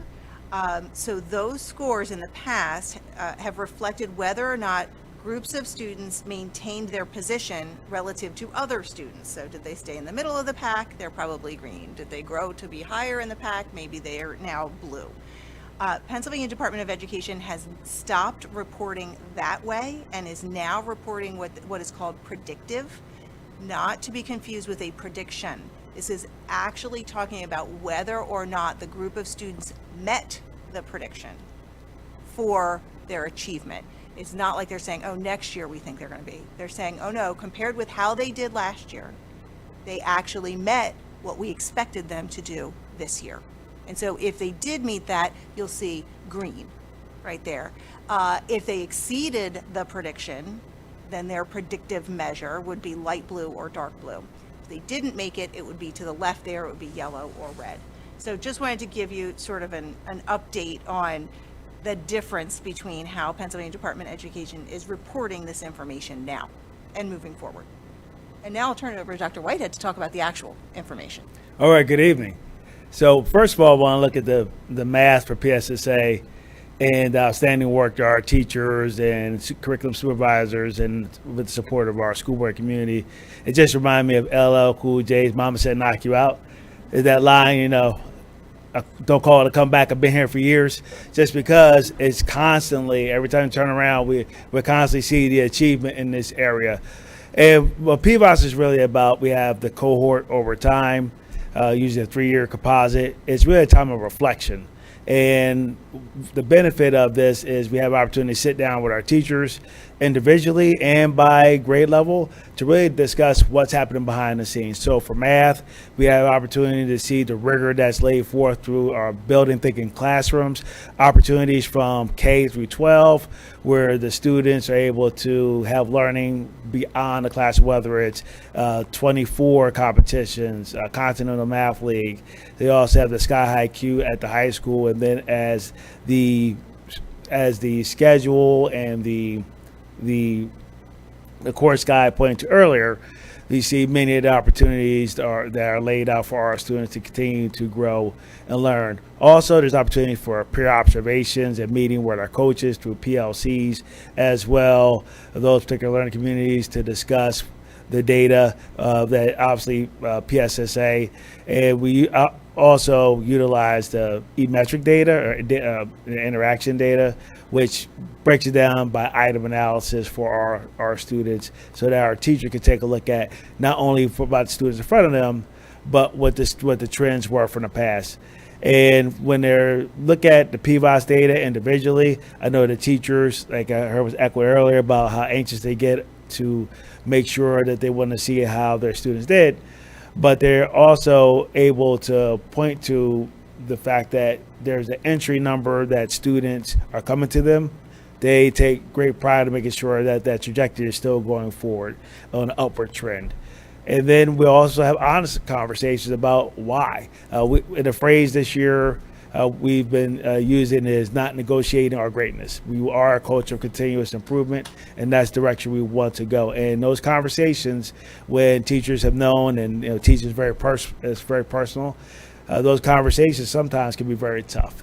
But I give our teachers a lot of credit for sitting one-to-one and being able to talk about having conversations across the school, but to be able to pinpoint and target the areas we need to work on and grow together. As far as English language arts, obviously we're still strong, but we have areas to grow in. You may have heard about the text opinion analysis as an area that we need to grow. And also, from being here, I work here at Haverford, but after being in other districts, it's quite maddening to see the drop between, the rise expectation from the 4th grade PSSA to the 5th grade PSSA. It's been like that for a long time, no matter where I've been. So, but we're responsible for continuing to grow and improve in that area, and that's what we'll continue to do. And that comes to our what I need time to win, whether we're focusing on structured literacy, working with the DCIU, and understanding what components are available that exist in our current curriculum, through wit and wisdom, and through foundations and Haggerty and the other pieces, to make sure that we're reaching and closing those gaps for our students, whether it's comprehensions or fluency pieces. That's what we'll continue to grow and do. And like Pete had said earlier, and Dr. Rand mentioned earlier, it's about setting a foundation and working together. because we do have we're afforded a great opportunity to sit together in our principal meetings and get feedback and have some tough discussions about what needs to be done. And I know you guys already mentioned about the audits, how critical those have been, and whether we're using the right tools, whether the ladder is against the right wall for the work that we're expected to do. And then in the end, you'll also see the keystones of algebra, biology, and literature. We just keeping up the great work, and I think that's just a spring for the foundation, the opportunities we have for our students. Any questions? All right. Thank you, Dr. Whitehead. All right. You're welcome. Also for the LL Cool J reference. I have to say, we're just really proud of this slide. Like, this is really good. Now, we don't have comparison data, but I'm going to bet there aren't a ton of school districts that have slides that look like this that also have the achievement numbers that we have.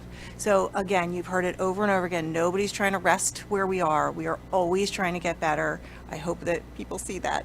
But this is something that our families should be really proud of. Your kids are bringing it every day, and our teachers are working so hard as well as the whole group, as you've heard 1,000 times. So I'm going to bring up next, again, Dr. Parker, who's got a recurring role this evening, who's going to talk to us a little bit about the WIDA access. Thank you. Thank you, Ms. Saxa.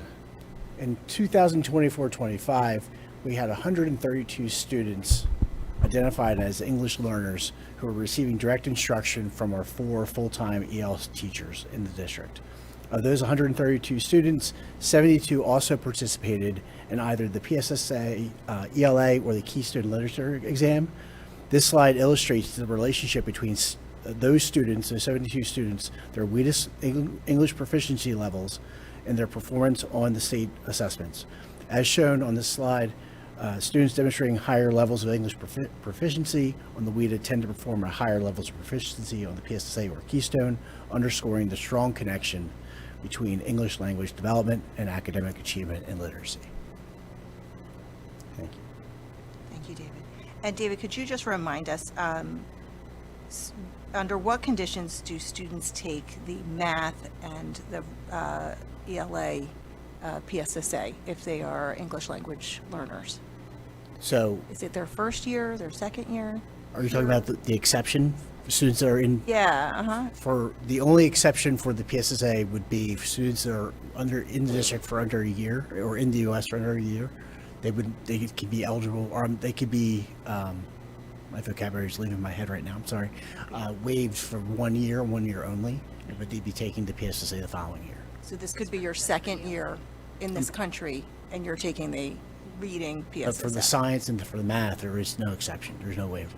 Thank you. This slide, just to be clear though, this slide we replicated what we did last year in January. This is focusing on the literature and the ELA. We have the numbers if the board's interested on the other areas though. Would it be possible for the board to get information on the number of students who passed the math PSSA? I see we have growth data here, and that's helpful, but similar to the chart that's provided for ELA, to actually see those numbers for the math. Certainly, we can provide that. And then I guess another question, so, as you mentioned, it's true, as students develop higher levels of English language proficiency, they're more likely to pass state assessments.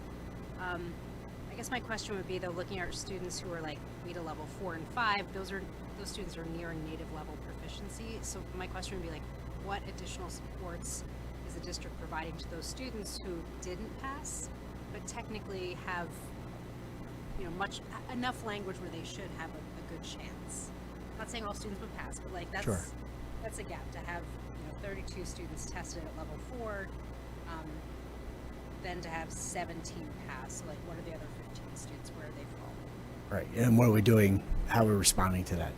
Of the students, to your point, Dr. Lerson, or perhaps to a sub-point, the students at level 5 and level 4 on this slide to the left that have scored advanced or proficient, from them doing this from memory, all but 2, I believe, were reclassified prior to coming into the school year, if that helps.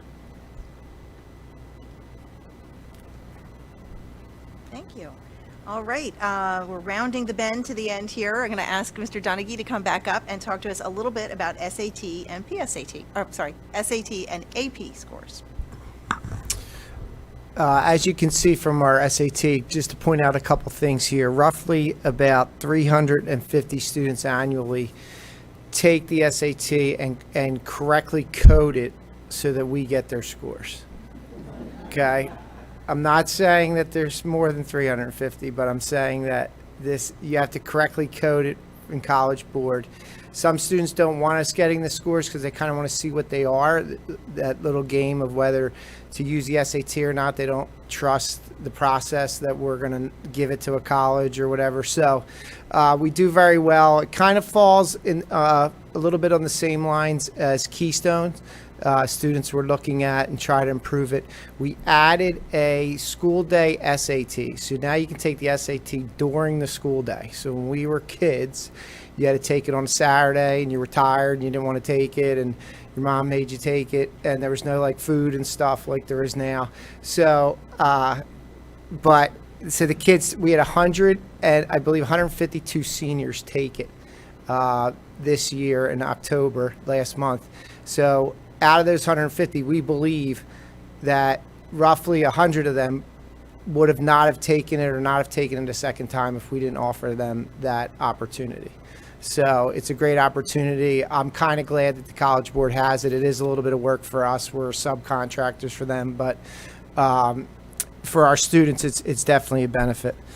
And I just want to point out our NOCTI scores too. So we have 350 students definitely take the SAT each year. It's probably slightly more than that. We have close to 80 students go to our technical ed schools.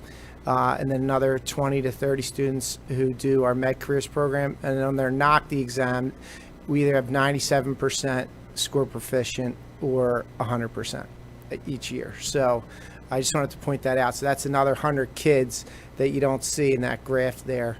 And then another 50 students are either transfers and we don't have their information, or they take a different test such as PASA or some other tests in the graduating class. If you guys could just hit the next slide. Let me see. Can I ask a question about the SAT? Sure. So, the SAT that's offered during the school day, I know the PSAT was offered on a half day. Yep. And so that started right at 7:30. Yes. But for the SAT, do we offer that on a full day? And could we what time does it The start? SAT and PSAT now are roughly 2 hours to 2.5 hours. They're online. So the students come in at 7:30. They start about 8 o'clock, and then they're done by first lunch. So those seniors, they're mostly seniors, couple juniors, are finished by first lunch, depending on if some students have accommodations, so it might be more time, but they're usually they have their own proctor. So we start them at the normal school day, both the PSAT and the SAT. Same with the Keystone. We try to make it as normal as possible.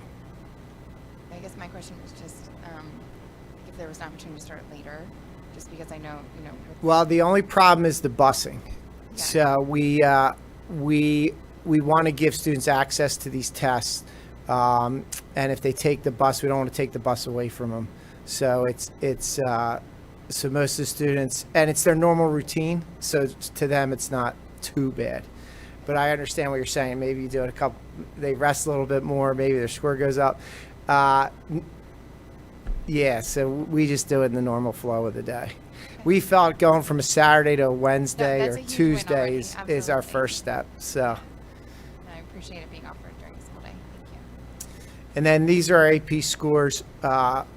We added AP Seminar this year. We're adding AP upon approval, or hopefully gets approved, AP Business. These are subjects that gives more students access that may not have been traditional AP students 10 years ago. So AP Seminar is a tough class, but AP Personal Finance and Business, we have over 500 students take business classes at the high school. A quarter of the high school takes business classes. So we believe that AP course is going to be heavily populated. We already have students, you have to sign up for the testing. You have to start signing up now. We already have more students signed up to take the test in May than this year, and we're definitely gonna have more exams. So that's our goal. Our scores, yes, we want the scores to be excellent, but our goal is to just get more students taking the highest level classes as possible. We encourage them to take the test just so they get the rigor of a test such as that, but not every student has to take the test. We also, there's a reduced price also through the College Board, and then we offer assistance. So we encourage any student who wants to take a test who can't afford it, that we will help them pay also. So as you can see, our scores are the highest in school history. So we're proud of that, but our main goal is moving up the number of exams and the number of students. So right now we're at 50% of the senior class takes at least one AP exam. And AP has world language, art, adding the business is great. They're going to cybersecurity in a couple years. So all these, it's a wide variety of classes. So we like that also. And then down below, you can see the 4 and the 5s. The 4 and the 5s usually gives you college credit, usually gives you some type of college credit. If you go to Harvard, they don't accept the 4 and the 5s, but usually if you go to Harvard, they give you enough money anyway, so you don't have to worry about the 4 and the 5s. But a lot of high-level colleges that a lot of us in this room went to accept the 4 and the 5s. So some of that's a myth that they don't accept the 4 and the 5s. Now, if you're going to be a physics major at Drexel, they don't accept your physics course because they want you to take physics at Drexel. But besides that, most of the colleges, they'll let you use the physics as an elective course and get you out of that course. So it's a great program. It's very rigorous. The students respond very well. So as we were going up in number from, I don't count 21, but 22 to 25, the worry of the teachers and parents and students was, this is going to be too hard. It's going to be too hard for me. And the teachers and us and the counselors and everybody are very supportive, meeting, the high expectations with the high support. So it's just great to see those scores there. And then lastly, most of the things we do come with very low money impact. All right, I know AP textbooks cost money, so Tony, I know that. But a lot of trying to make improvements or even adding an AP business course, we try to do it at the very lowest financial level possible, and do it in a way that the students can be successful without just throwing money at something or throwing a program at something. If it's something the students want, such as Mr. B said, something the survey said they want, then we're going to do it. If the survey all comes back that they don't want AP business next year, we're not going to bring that, or AP cybersecurity or the next AP, we won't bring that to the board next year. So just so you know how we operate. Does anybody have any questions on that? I was just going to say thank you for sharing a breakdown of the scores. I think that's a new presentation. And Yes, we added that this year. And that's really compelling that 71% of our students got a 4 or 5. So glad to see that and affirm that there is value for many of the students, not just in demonstrating what they learned at Haverford High School, but value in transferring that to college credits. Sure. I know both of my kids were able to transfer credits when they went to college, and it freed them up to take more electives, considered a minor or a double major.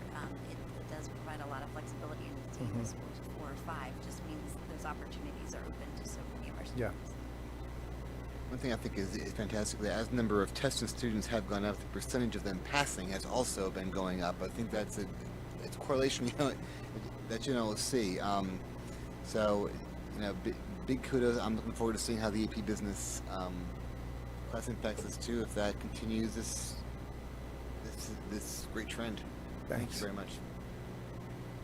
I had a question about. Yes.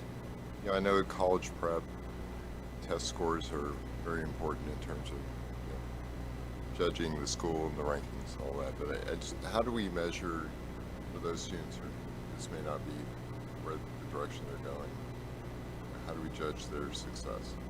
Our part of our Act 158. So Act 158 is that every senior needs to have a plan before they graduate. So what we do is we look at every senior starting their junior year, see where they are with some of its scores, but see what they want to do and what path they want to do. So some of it, we use our scores to help guide what their plan is. So students who don't want to go to college or want to go to a two-year college or want to go right to the workplace, we, us, the administrators and the counselors, counsel them on what their plan is. But can you just repeat your question, because I don't think I'm I guess answering. the question is, how do we judge? How do we judge who takes the test? How are we being successful for those students that are not college bound, for example? How do we categorize? Well, that's why when Jabari came up and was showing you the PVOS score, part of it is growth for those students. Part of it is looking at their scores. If we move up, as many kids as we move up to AP, we're moving all the other students up too. So one of the things we're having discussions with in the middle school is they have so many students taking Algebra 1 in 8th grade that they've moved they've shifted Haverford High School math all the way up. So everybody has shifted up. So the question is, are we just moving kids to honors? Is that the right placement for them? Because sometimes it's not, because sometimes it's too fast freshman year. So we look at each kid individually. Our strength is our course selection guide. If you look at our students, the kids come down, they want to be in class with their friends, but they can't because it doesn't work out, because each student has a slightly different schedule based on their needs. So that's one of the ways we kind of attack each individual kid and look at what their strengths are and how to approach it. There's not like a test per se. You mentioned the NOCTI though. Yeah, there's NOCTI test. Every student gets tested in some form. So we look at their tests and try to figure out their best route. We don't try to pigeonhole anybody, but it's very helpful to have so many offerings and it's helpful to have 2,039 students in a school, because then you have a lot of different classes and a lot of different teachers. So you have a lot of different places where you can put the students in. We also added work-study program. We have 100 kids. We're very fortunate to have 100 students at Delaware County, because that's close to $1 million a year that we pay to the IU. So it's kind of hard to explain. I could probably do a separate presentation. I can kind of add a little bit to help. For like the Act 158, which you mentioned the pathways. So Dr. Moyer runs the numbers each year to see how many students are falling in each category of the pathway. So that's how we're looking at how successful each group is. So based off of, let's say some groups might get letters to jobs. We're looking at beyond test scores at that point and seeing, are they going to be successful as they transition out, and did they meet specific metrics of their required artifacts in each category. So if that's information that you're interested in, we can always provide that so that you know how many of our students fall within the categories. Like we won't have this year, but we can always share what we had last year so that you can see the success of the students who may not be college bound but are career bound or technical school bound. I think that'd be great to see the overall success. Yeah, and we have students too that will take the SAT or score well on the AP exam, and they're either taking a gap year or going right to employment, or they might decide, I want to go to a technical school because they're good with their hands. So it varies. There's a myriad of different opportunities for the graduating seniors each year, and it's not as clear sometimes as you think looking at the scores. I'll just give you a quick example now that I'm here. We had a student, brilliant student. He went to Delaware County Community College, and we went to the dinner. A few of you went to the dinner with me, and he presented, and then he wanted to go to Delaware County because he wasn't sure what he wanted to do. And then from there, he got into the Drexel Engineering program, all his credits transferred. It was usually level 1, one-on-one type stuff. All his credit transfers. He's at Drexel. He's going to finish as an engineer. So sometimes the path isn't as straight as it used to be with us. So we encouraged him to go to Delaware County, and he's doing great now. Great, thank you, Mr. Donaghy. Thanks. So I'll just wrap it up with, the major takeaways for us as we just look at only the data that we're presenting this evening. I think to Dr. Shelton's point, right, there's so much other data out there that we do look at. But for this evening, our major takeaways include celebrations and some of the continued work that we talked about. We're really proud of our students, our teachers, our administrators for their daily efforts, all they do to make sure that our students have access to rigorous and engaging curriculum. We stand by our achievement and growth scores. We recognize there's always room for improvement. Anyone who has ever listened to these presentations knows that continuous improvement is a tenet of our work in this district. And as you've seen tonight, our graduates continue to earn high marks on state and national assessments. They move on to successful college and career pathways, like Mr. Donaghy just said. Our elementary and middle school students enjoy academic success and also benefit from programming that nurtures the whole child.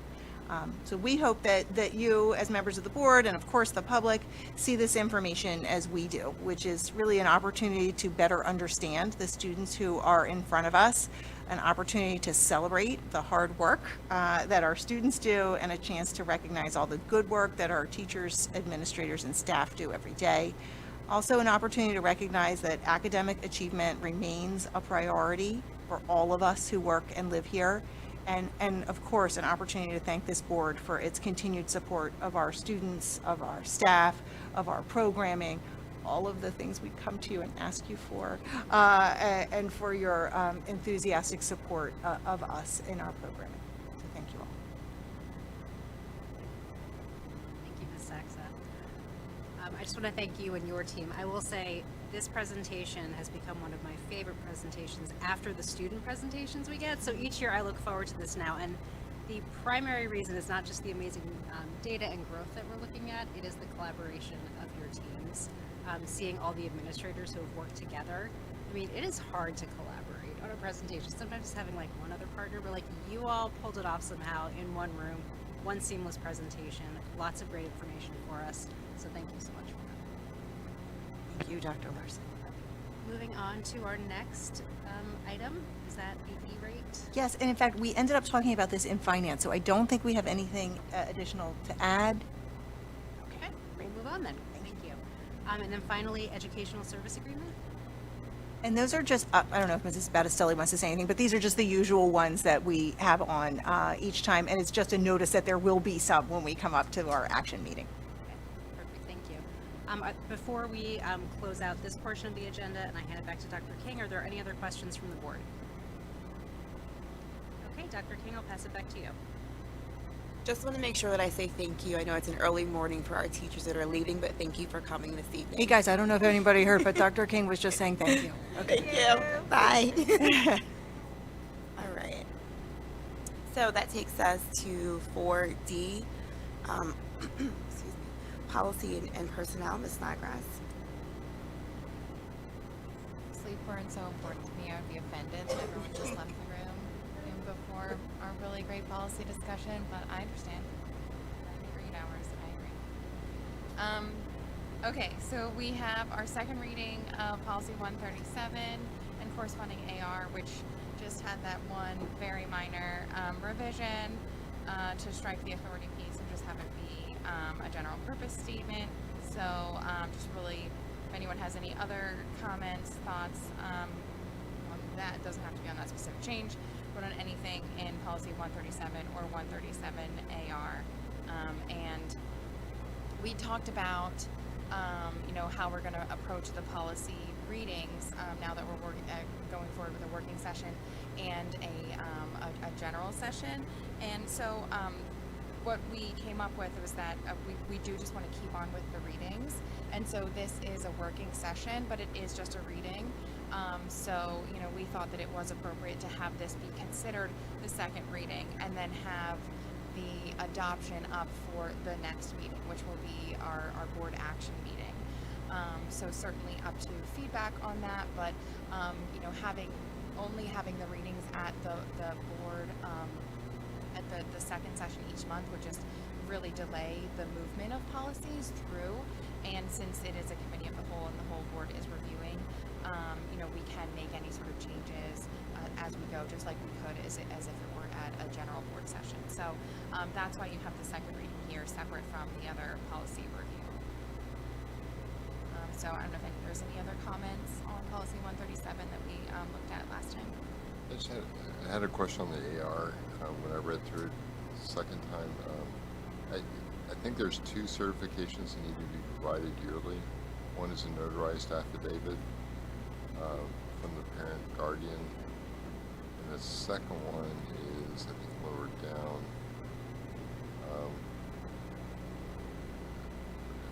So there's another certification. I just wanted.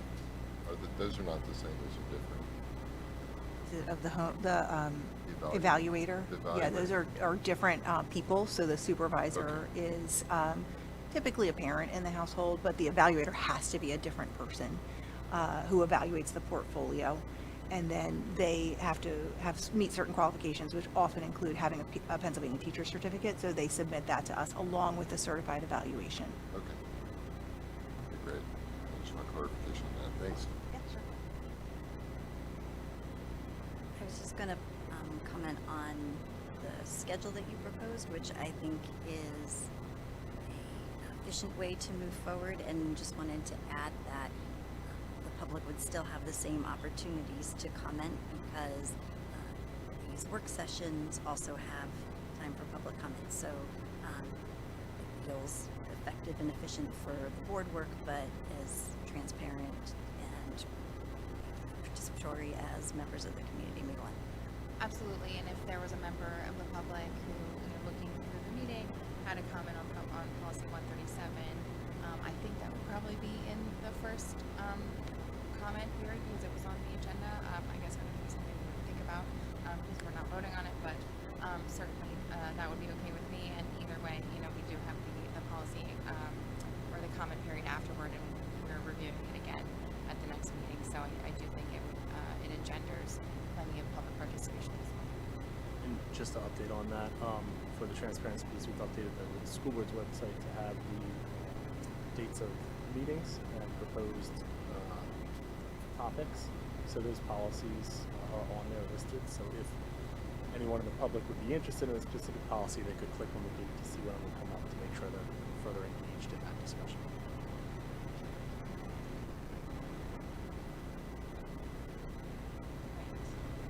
So we can move on to the first policy I have, which is actually an administrative regulation, which is the 200 enrollment of students AR. And I think we looked at this one before, and so you can see some changes were made to terminology. Instead of saying homeless students, it will be students experiencing homelessness, other forms of educational disability. That's on section special enrollment considerations, and then I think also just some other minor adjustments were made, like administration to districts. So I reviewed this revised policy and didn't have any further changes. And it's not a policy, sorry, it's an administrative regulation. So this is something, I guess, Dr. Hayes, would this be, you know, the board looking at it tonight, would it still need to go on an agenda at the next board session, or would this just be the update? The AR would be the update for 200. One of the things with the AR was just to make sure that the associated legal citations reference the policy as well. So just in the revisions for that AR, making sure that's there. I know we're not at 202 yet, but the same approach taken to that as well as all the policies. So the AR would just go for the update. Those legal citations should match and be referenced. So did anyone have any? Sorry, on that, as we go through the legal citations, really looking at having those towards the end instead of without the policy embedded, to make the read of the policy and the understanding of the policy easier than the reference. Okay. I think I'll have to take that as it comes, because I think sometimes it is important to have the footnote there, the number there. But I think that's more important for policy than for an AR. So, okay. Did anyone have any other comments? So just as a reminder, this is an administrative regulation, so it's how the district is going to implement the policy. We're not actually reviewing the policy right now, but this is just how the administration is implementing it. And so this is something of a notice to the board more than an adoption of the board. But certainly the board has input in how it's implemented because it is the board's policy and not the district's. So if anyone does have any questions or comments on this at AR, I'm happy to go over those.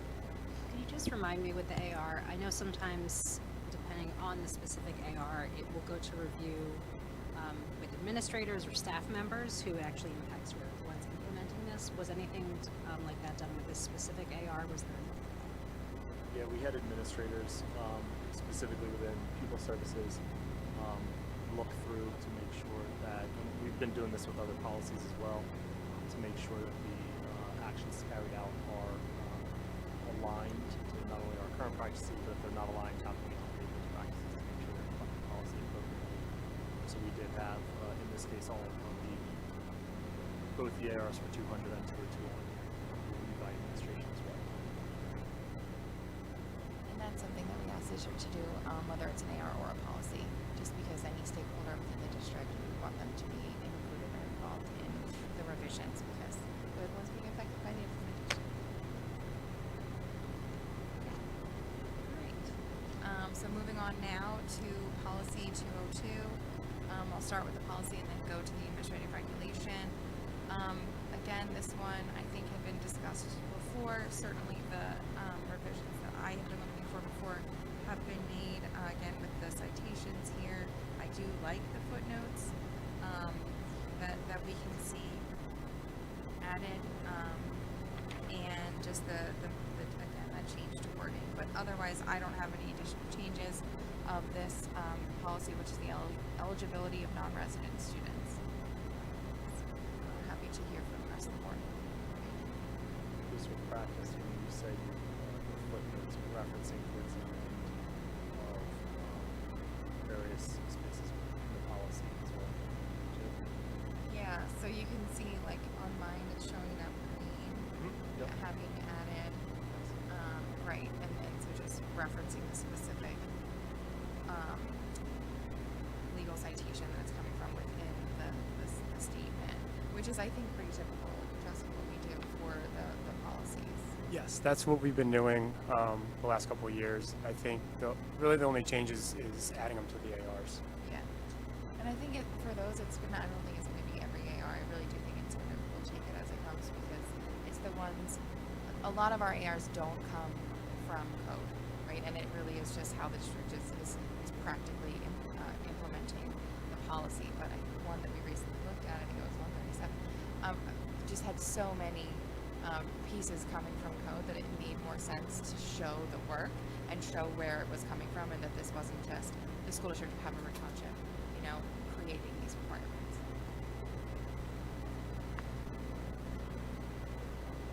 Comments on 202?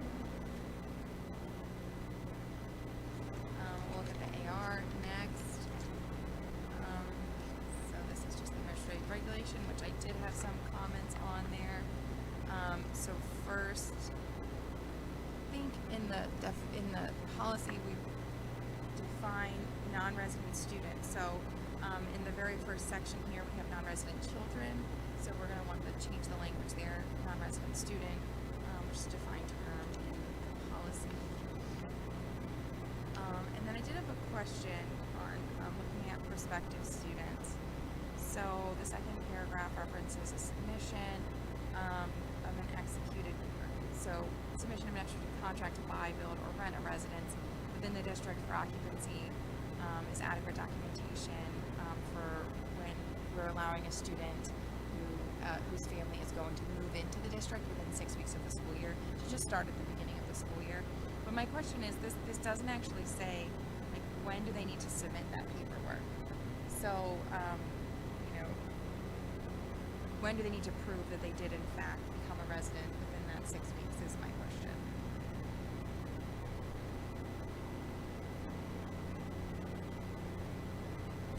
we want to include here? Is that just as some guidance, you know? I think whether we want to include it is good for discussion here. That would be incumbent upon us to make sure that, like we do with upcoming 6th graders or upcoming 9th graders, we're continuing to monitor and check the residency for the enrollment there. But certainly open for discussion from the board on whether or not we want to include something like that specifically within the policy itself. I think the question is that follow-up occurring? Yeah, and when? And And would if it so, be- then can we put it in the, would it be helpful for us to put some sort of time frame in here for the family to understand? You know, it doesn't have to necessarily be like the next day, like the contract gets signed, and then you need to give it to us, but give them some sort of like, you know, within 30 days or something along that lines, just so that people understand what the expectation is. And you know, if something happens that the closing gets moved back a week or something, if they need to talk with the district again, just to so that the family understands what they need to do for that residency verification. So I guess I would ask what the practice is of the district in checking up on that, and maybe we can align something to go along with that practice. The current practice is that if this situation like this would occur and someone asks, you know, can they start but they do not currently live here, we follow the regular enrollment practice. If they then have something like an executed contract billed by a rent, there's a frequent check-in to keep up with them. We do not have a timeline as of now because it's fairly infrequent. Okay. So that could help putting it in there, but it's more so on just a frequent check-in basis. Always a fan of more clarity. Yeah, I mean, speaking, I don't know, you know, Ms. Bethesda or anyone else has anything to add to speak from an administrative standpoint. The clarity and the timeline would definitely help us with the guidance of fidelity there.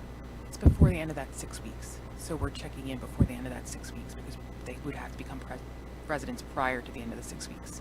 So there's a constant check-in. Usually people do it within a certain amount of time, but before the end of that 6 To weeks. that discussion though, right, no, there is no current within 30 days or within 3 weeks or whatever. So if we wanted to be clear on that end, we could certainly consider adding that in. I think my interest would just be if the policy and the regulation here is for 6 weeks to have a verification, at least that 6 week That point. time, yeah, just keep the same time Doesn't it say period. that in here though? I'm reading under prospective residents in the AR. What page number? 2 out of, all right, page 2. Second paragraph, submission of an executed contract to buy, build, or rent a residence within district occupancy. Submit documentation. If the student does not become a resident of the district by the end of the 6-week period, for which free attendance is given, tuition shall be required until residency is established. I think the question though was, it says about submitting the intent to move into the district, but when is it verified that they actually did become a resident? So I'm thinking By like the end of the 6 weeks. the difference between like the contract and the closing, right? So like here you're submitting the contract to buy the home. The closing is going to occur within the 6 weeks, so you'll become a resident within that 6 weeks. And so, you know, my question is, well, let's make sure they follow up on that. And I understand from Dr. Hayes, you know, we're following up with them, but maybe it would be good for us to say something here. You know, another submission of the actual, you know, if it is it's a purchase of a home, the closing document, for example.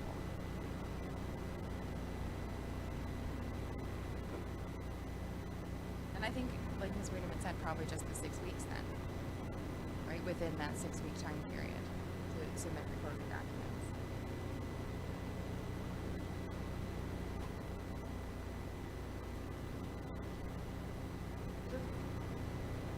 And a minor comment. On page 4, again, we have a language, it needs to be students experiencing homelessness versus homeless. I don't know if it'd be worth having a glossary at some point to maintain consistency of language across multiple policies. Just a thought, but Yeah, I agree. I found that one too. And I think the very last paragraph of the AR says administration, but I think maybe if that should be district, that's like a change.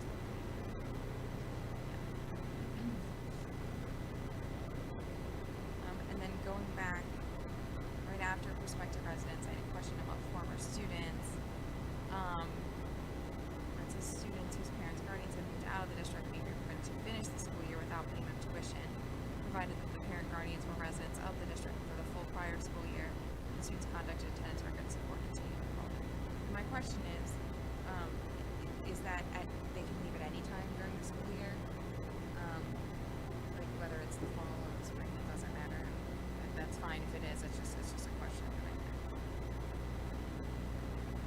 there's currently no defined timeline within which they have. Okay, I think that's fine. It's just making sure.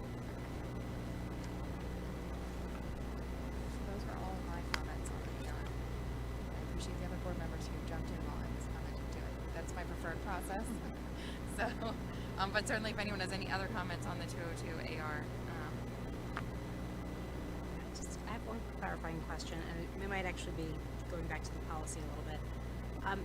Is there, so thinking about resident students, within that definition, is guardianship required? Like, for example, I'm looking at, under eligible non-resident students, point 5, students who reside with a resident of the district who has assumed full-time residential and financial support of the student. Like, is guardianship bound up in this at all, in terms of Legal guardian?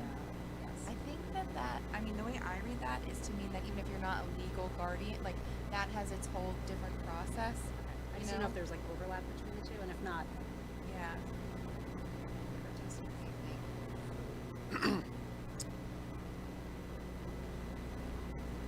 I got it. So the question is, how is guardianship captured when compared with like the gratis statement being filled out? I get Number 5 here. Students who reside full-time residential and financial support of the student, is that a guardian or can it So, just be so that's a 1302 gratis arrangement where the form is getting filled out and somebody's submitting the affidavit saying that they're going to take responsibility for the student, and essentially that the student will be eligible for attendance because of that 1302 gratis. That's what that is. So is guardianship bound up in this at all or not? There's kind of separate things. I'm just So, trying to understand myself. no, not specifically. Because the citation, when you go down, it's just a 1302. Okay, so I guess my question, like, it could be feasible that a student who falls under like this number 5 situation, their guardian could be someone else, and that would be the point of contact that the school has. However, the student has residency with his family that's assuming the full-time residential and financial support. So, That's possible. okay. It's That's all I possible. wanted to know. Thanks. This might be because it's 9:30 now and I'm like looking at things buggy, but former students, can someone explain to me the difference between the two paragraphs under former students on page 2 in the AR? Yeah, it's former students whose parents, guardians have moved out of the district begins the first paragraph, and then students who move out of the district during the school year. So those are those two different situations, but one says you can stay without tuition and the other then says about paying the necessary tuition, so.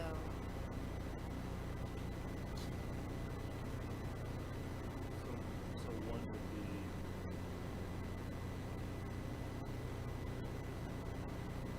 would be the parents and the guardians moved out, but the child is permitted to stay even if the child is living with someone else, but their parents are not. Whereas the second section is that the student themselves physically has moved out, but is being entitled to remain with them. That's how I'm reading it. So students who, all right, the parents or guardians move out, but where is the student? They may be residing with somebody else still in the district, even though the parents, guardians are not. Okay. And then students move out. Maybe that could just be clarified between the two paragraphs. So if a student is able to stay with a friend or family member who's not a parent or guardian, they can finish the school year without tuition. Or someone can move out of the district, including the student, and pay tuition to... Within the last 6 weeks, so that there's still a time frame within that section there. To your point, they are two different scenarios, so clarification between the two would, I would agree would be beneficial. I'm also wondering if we want to retitle that, because it says former students, and it's not talking about former students, it's talking about those who are former residents, maybe former residents, former or residency, kind of, something to kind of, because I Like agree. former residency. I like former residency. Something like that would make more sense, yeah. That would just kind of clarify, help people who are looking for this to find what they're actually looking for. So, yeah. Yeah, prospective residence is the prior section. Right, Former exactly, residence yeah. follows. That's logical. And I think when we looked at this one before, waiving tuition for seniors is the next section. I think seniors is also understood to be senior citizens. I think for 12th grade. Let's say senior or class something students higher. in the body. In the body, it says senior class students. What, you want to put that in the header too?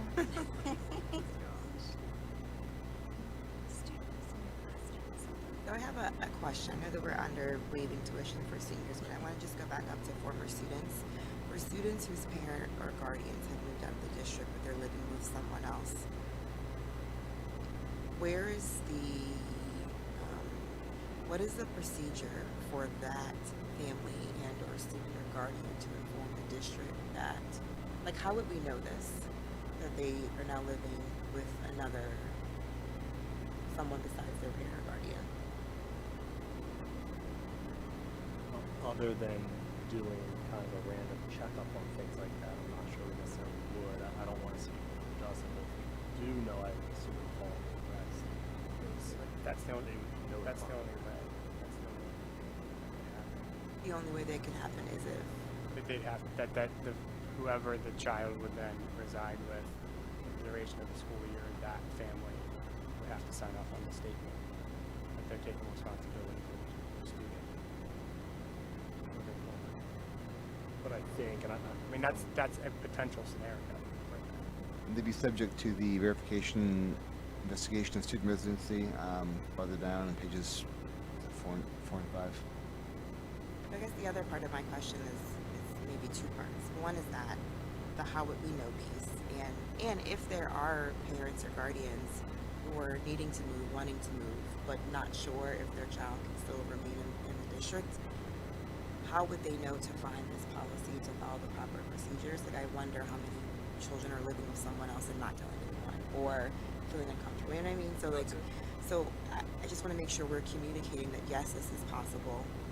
You're not a former student, and these are the steps that we want you to follow, so that you do know who to contact, we do know where you live, we do know that you're. This just feels like we are.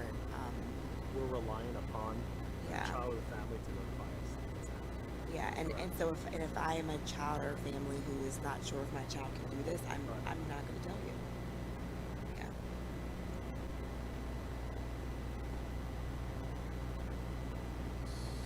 We're in the AR, correct? Were you suggesting specific language in that one?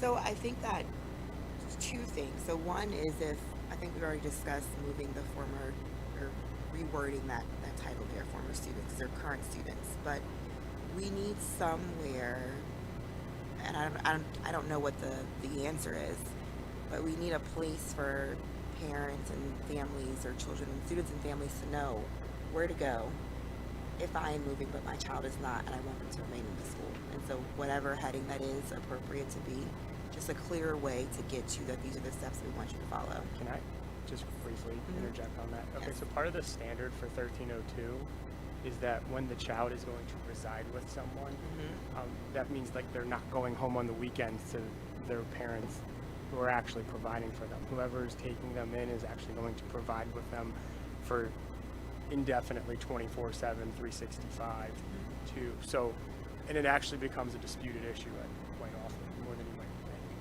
So just so everyone's aware of that with how you want to characterize it,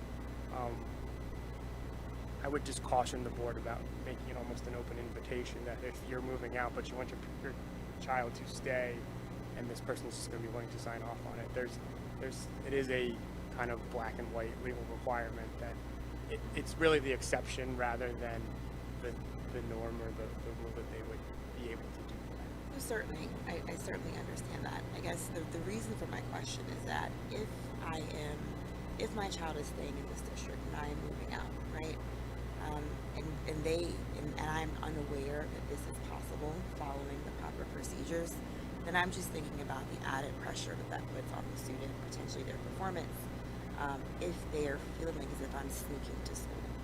And so our policies are meant to inform, but also to provide guidance. I want to make sure that we're not missing an opportunity to inform our community, as well as providing our administration with the proper policy or standards that they should be following. Can we reference the statute that it would be under? I mean, I think that could help because it would be, if it would be expected to be a 1302, you're going to sign this certification that that's exactly what you're doing, then like reference it. And then that way, like to Dr. King's point, they know, oh, well, I should go look at this and that has something that I can sign and make this legit. And then that's, I mean, that's an affidavit basically, right? Like, It is. Yeah, so I would imagine under penalty of perjury, they're It saying is. that I'm taking this person under my household and would hopefully prevent the situation. Council's warning out just an open invite. I appreciate the concern that nothing that we're suggesting here is Not an open open invitation, right? Like that we need to maintain the rules of residency and adhere to those. Typically, like you said, in most cases, it's where you reside is where you go to school, and that this is for some exceptions, some situations, and appreciate also that these ARs, while we tend to think of them as being on how the district should perform and what the district should implement, they are a reference for our community to use, and having clarity on what situation am I in, what am I asking, what are the possible scenarios. I think this whole section would benefit from thinking of it both for the district's perspective and then how would a member of the community interpret and use it. I think it's a really good point, and it's making me wonder, so the policy, like you have the policy book, but then there's the actual team, the district team that's actually supporting with the implementation of that, hence the AR. Ms. Battistelli, this is typically your office, right? So like, do families reach out to you? Do they reach out to the school first in these situations? They reach out to the registrar because our registrar is also a notary, so she'll notarize the support affidavit. So I guess what I'm wondering, it's like, it's possible that families will go to the policy, but we're not saying, oh, you need to reference the policy. It's typically like if someone comes to you with this question, it's a person guiding them through the process based on the policy. Yeah, if they don't go to the registrar, they go to the building secretary a lot of the times, and the building secretary refers them to the registrar because she has the 1302 and can notarize everything. Yeah, I mean, so we're not like saying, okay, thank you for calling, parent, please reference the policy. We're going to walk you through the process. Okay, thanks. One more comment that I think we talked about before, but I don't see in here. Under the final verification investigation of student residency, our current practice is to verify residency going into 6th grade and going into 9th grade, and so I would like that specifically referenced here. That's in 200. Oh, is it? Yep. Okay, thanks.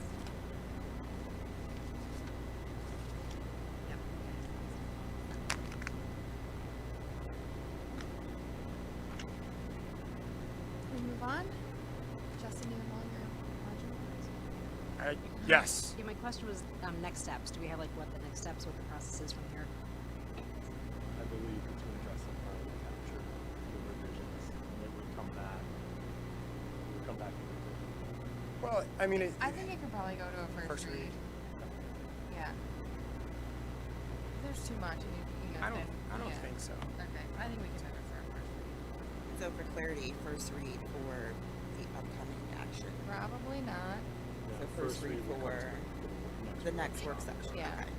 Okay. Yeah. And I believe that's what Scott was referencing is having the reads during the workshops in order to have approval at the meeting to expedite, but also be thorough and transparent. So I think that as we're making this transition to the plan, just brief snippets of reminders so that community members aren't expecting the next meeting to be the next thing because we kind of programmed them for that. Okay. For sure. I'm on it. All right. Going to a new policy, new proposed policy. 706.1, it will be disposal of district-owned property. Since this is a new policy we haven't had before, I'll let Justin explain it a little bit, sort of what the genesis of this was and where the specific language comes from. Also, if you could mention who was consulted in drafting this. Sure. So the genesis actually goes back to last spring, when we spent a lot of time working through the 600 series with Mr. Testa's office, and I think it was around April or May. This was a specific policy that Mr. Testa requested that we have ready to go, and we ended up just not being able to get to it at the end of last year. So you'll see the cross-reference to Board Policy 622, which was one of the ones that we worked through at the end of last year. And it was my understanding is that Dr. Hayes, Mr. Testa, I believe your facilities department, Mr. Anderson, there were, I think, at least 4 or 5 sets of administrators that reviewed it before it came forward tonight. Yeah, this also, I know facilities has been kind of logging in their facilities plan kind of a end life cycle and beginning life cycle, but also looking at fiscal responsibility, policy 618 procurement, 622 with capital assets, really just being thorough in how we are ensuring proper disposal, refurbish, recycle, in order to also help inform some of the potential procurement or capital asset purchases too. So this kind of goes throughout the multiple departments, and there were a number of eyes on it to really help guide the initial first look from an administrative standpoint on this. My main comment is the purpose, and the district shall sell or dispose of such items in both an environmentally responsible and secure manner in accordance with applicable law. I worry sometimes about just throwing things out like environmentally responsible, because that doesn't really have a meaning. But lucky for us, we have an environmental sustainability policy, which is policy 712. And so I think what I would rather see here is to say something like, the district shall sell or dispose of such items in a secure manner in accordance with applicable law and board policy 712 on environmental sustainability. Something along those lines, because we do, I reviewed it before this, but we do in that policy also discuss, recyclability and how to, I think it just means a lot more than environmentally responsible. And so similar comment, I don't know if we want to lead it over that, but, further down, 4 paragraphs up from the bottom, the disposal of any equipment or other property through waste management services must be done in a manner consistent with environmental rules and regulations and other applicable law. Again, I think we could probably also reference our environmental sustainability policy 712 there, and then I would add it also to the legal references where we have policy 610, 622, just put 712 there as well.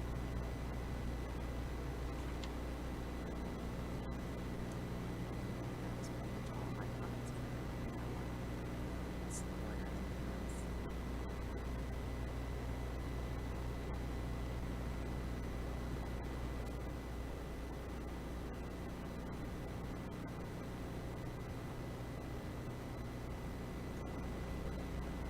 It's because it's 9:50 p.m. or this was such a well-written policy. Did it come from BSBA? Did you say that? It was Okay, originally. yeah. However, your administrative team, Revised a lot. Mr. Anderson did a lot of work with it, Dr. Hayes, Ms. Bastelli.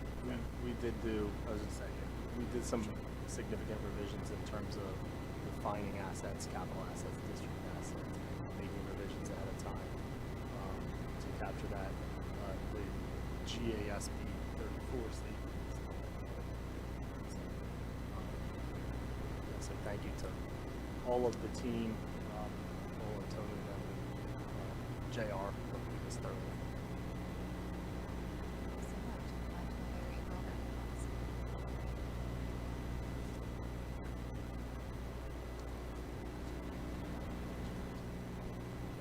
There's nothing further from the board. I will end the policy section and send it back to Dr. Great, thank you, Ms. Snodgrass. So, we have nothing listed for Section 5 other items. Section 6 takes us to report on executive session. The board met on Monday, November the 3rd, 2025, to discuss with counsel a personnel-related litigation matter pending in the Court of Common Pleas of Delaware County. That takes us to section 7 for public comment on any school-related topics. I do have 2 people that signed up. I believe one person is not here, but I'll read their names anyway. The first person is Jonathan DeLeese, here, and the second person was Rich Glory. That's okay. Just state your name for the minutes. I'm Rich McGlory. I live at 1246 Dill Road, Haverford, Pennsylvania. My son and my grandson live with me, and they're supported by me and my son. And we live here just for that little tidbit there for you. And listen, I wasn't going to speak, except I spent 10 hours at the polling booth the other night, exercising democracy and education, which is my favorite subject in life. Okay? And I know in the rigmarole, I gave a public comment on October 9th, and I didn't want to forget about this statement at the end, which I didn't get to speak on that night. The purpose of our public education clause is to provide every child with an education which will enable all of us to, quote, participate meaningfully in our democracy. And that's what I did the other day. And that's what we do when we come to speak before you. And it was a pleasure handing out yours. Congratulations, Dr. King. You won, and we'll miss you when you go and all. But also, I'm also glad I spoke. And ironically, some of the things I wanted to say goes very well with the presentation on the test scores, because my grandson's at the other end of that spectrum. And I notice we have kids that are at the basic and below basic and have PASA, and there wasn't one word spoken about those kids, and one word about what we're going to do about seeing that they are well educated. Okay? Now, just out of the fair funding lawsuit, I watched that whole thing, and the expert, Professor Block, testified that the purpose of our education clause, thorough and efficient, means thorough and effective, right? So that our children can grow up and participate. This is quote right out of page 416 of Judge Duberlier's decision. Participate in a civic way in society and also be self-sufficient. And every child is entitled to, under our Constitution, a high quality of education. Well, my grandson's in 7th grade and he cannot read.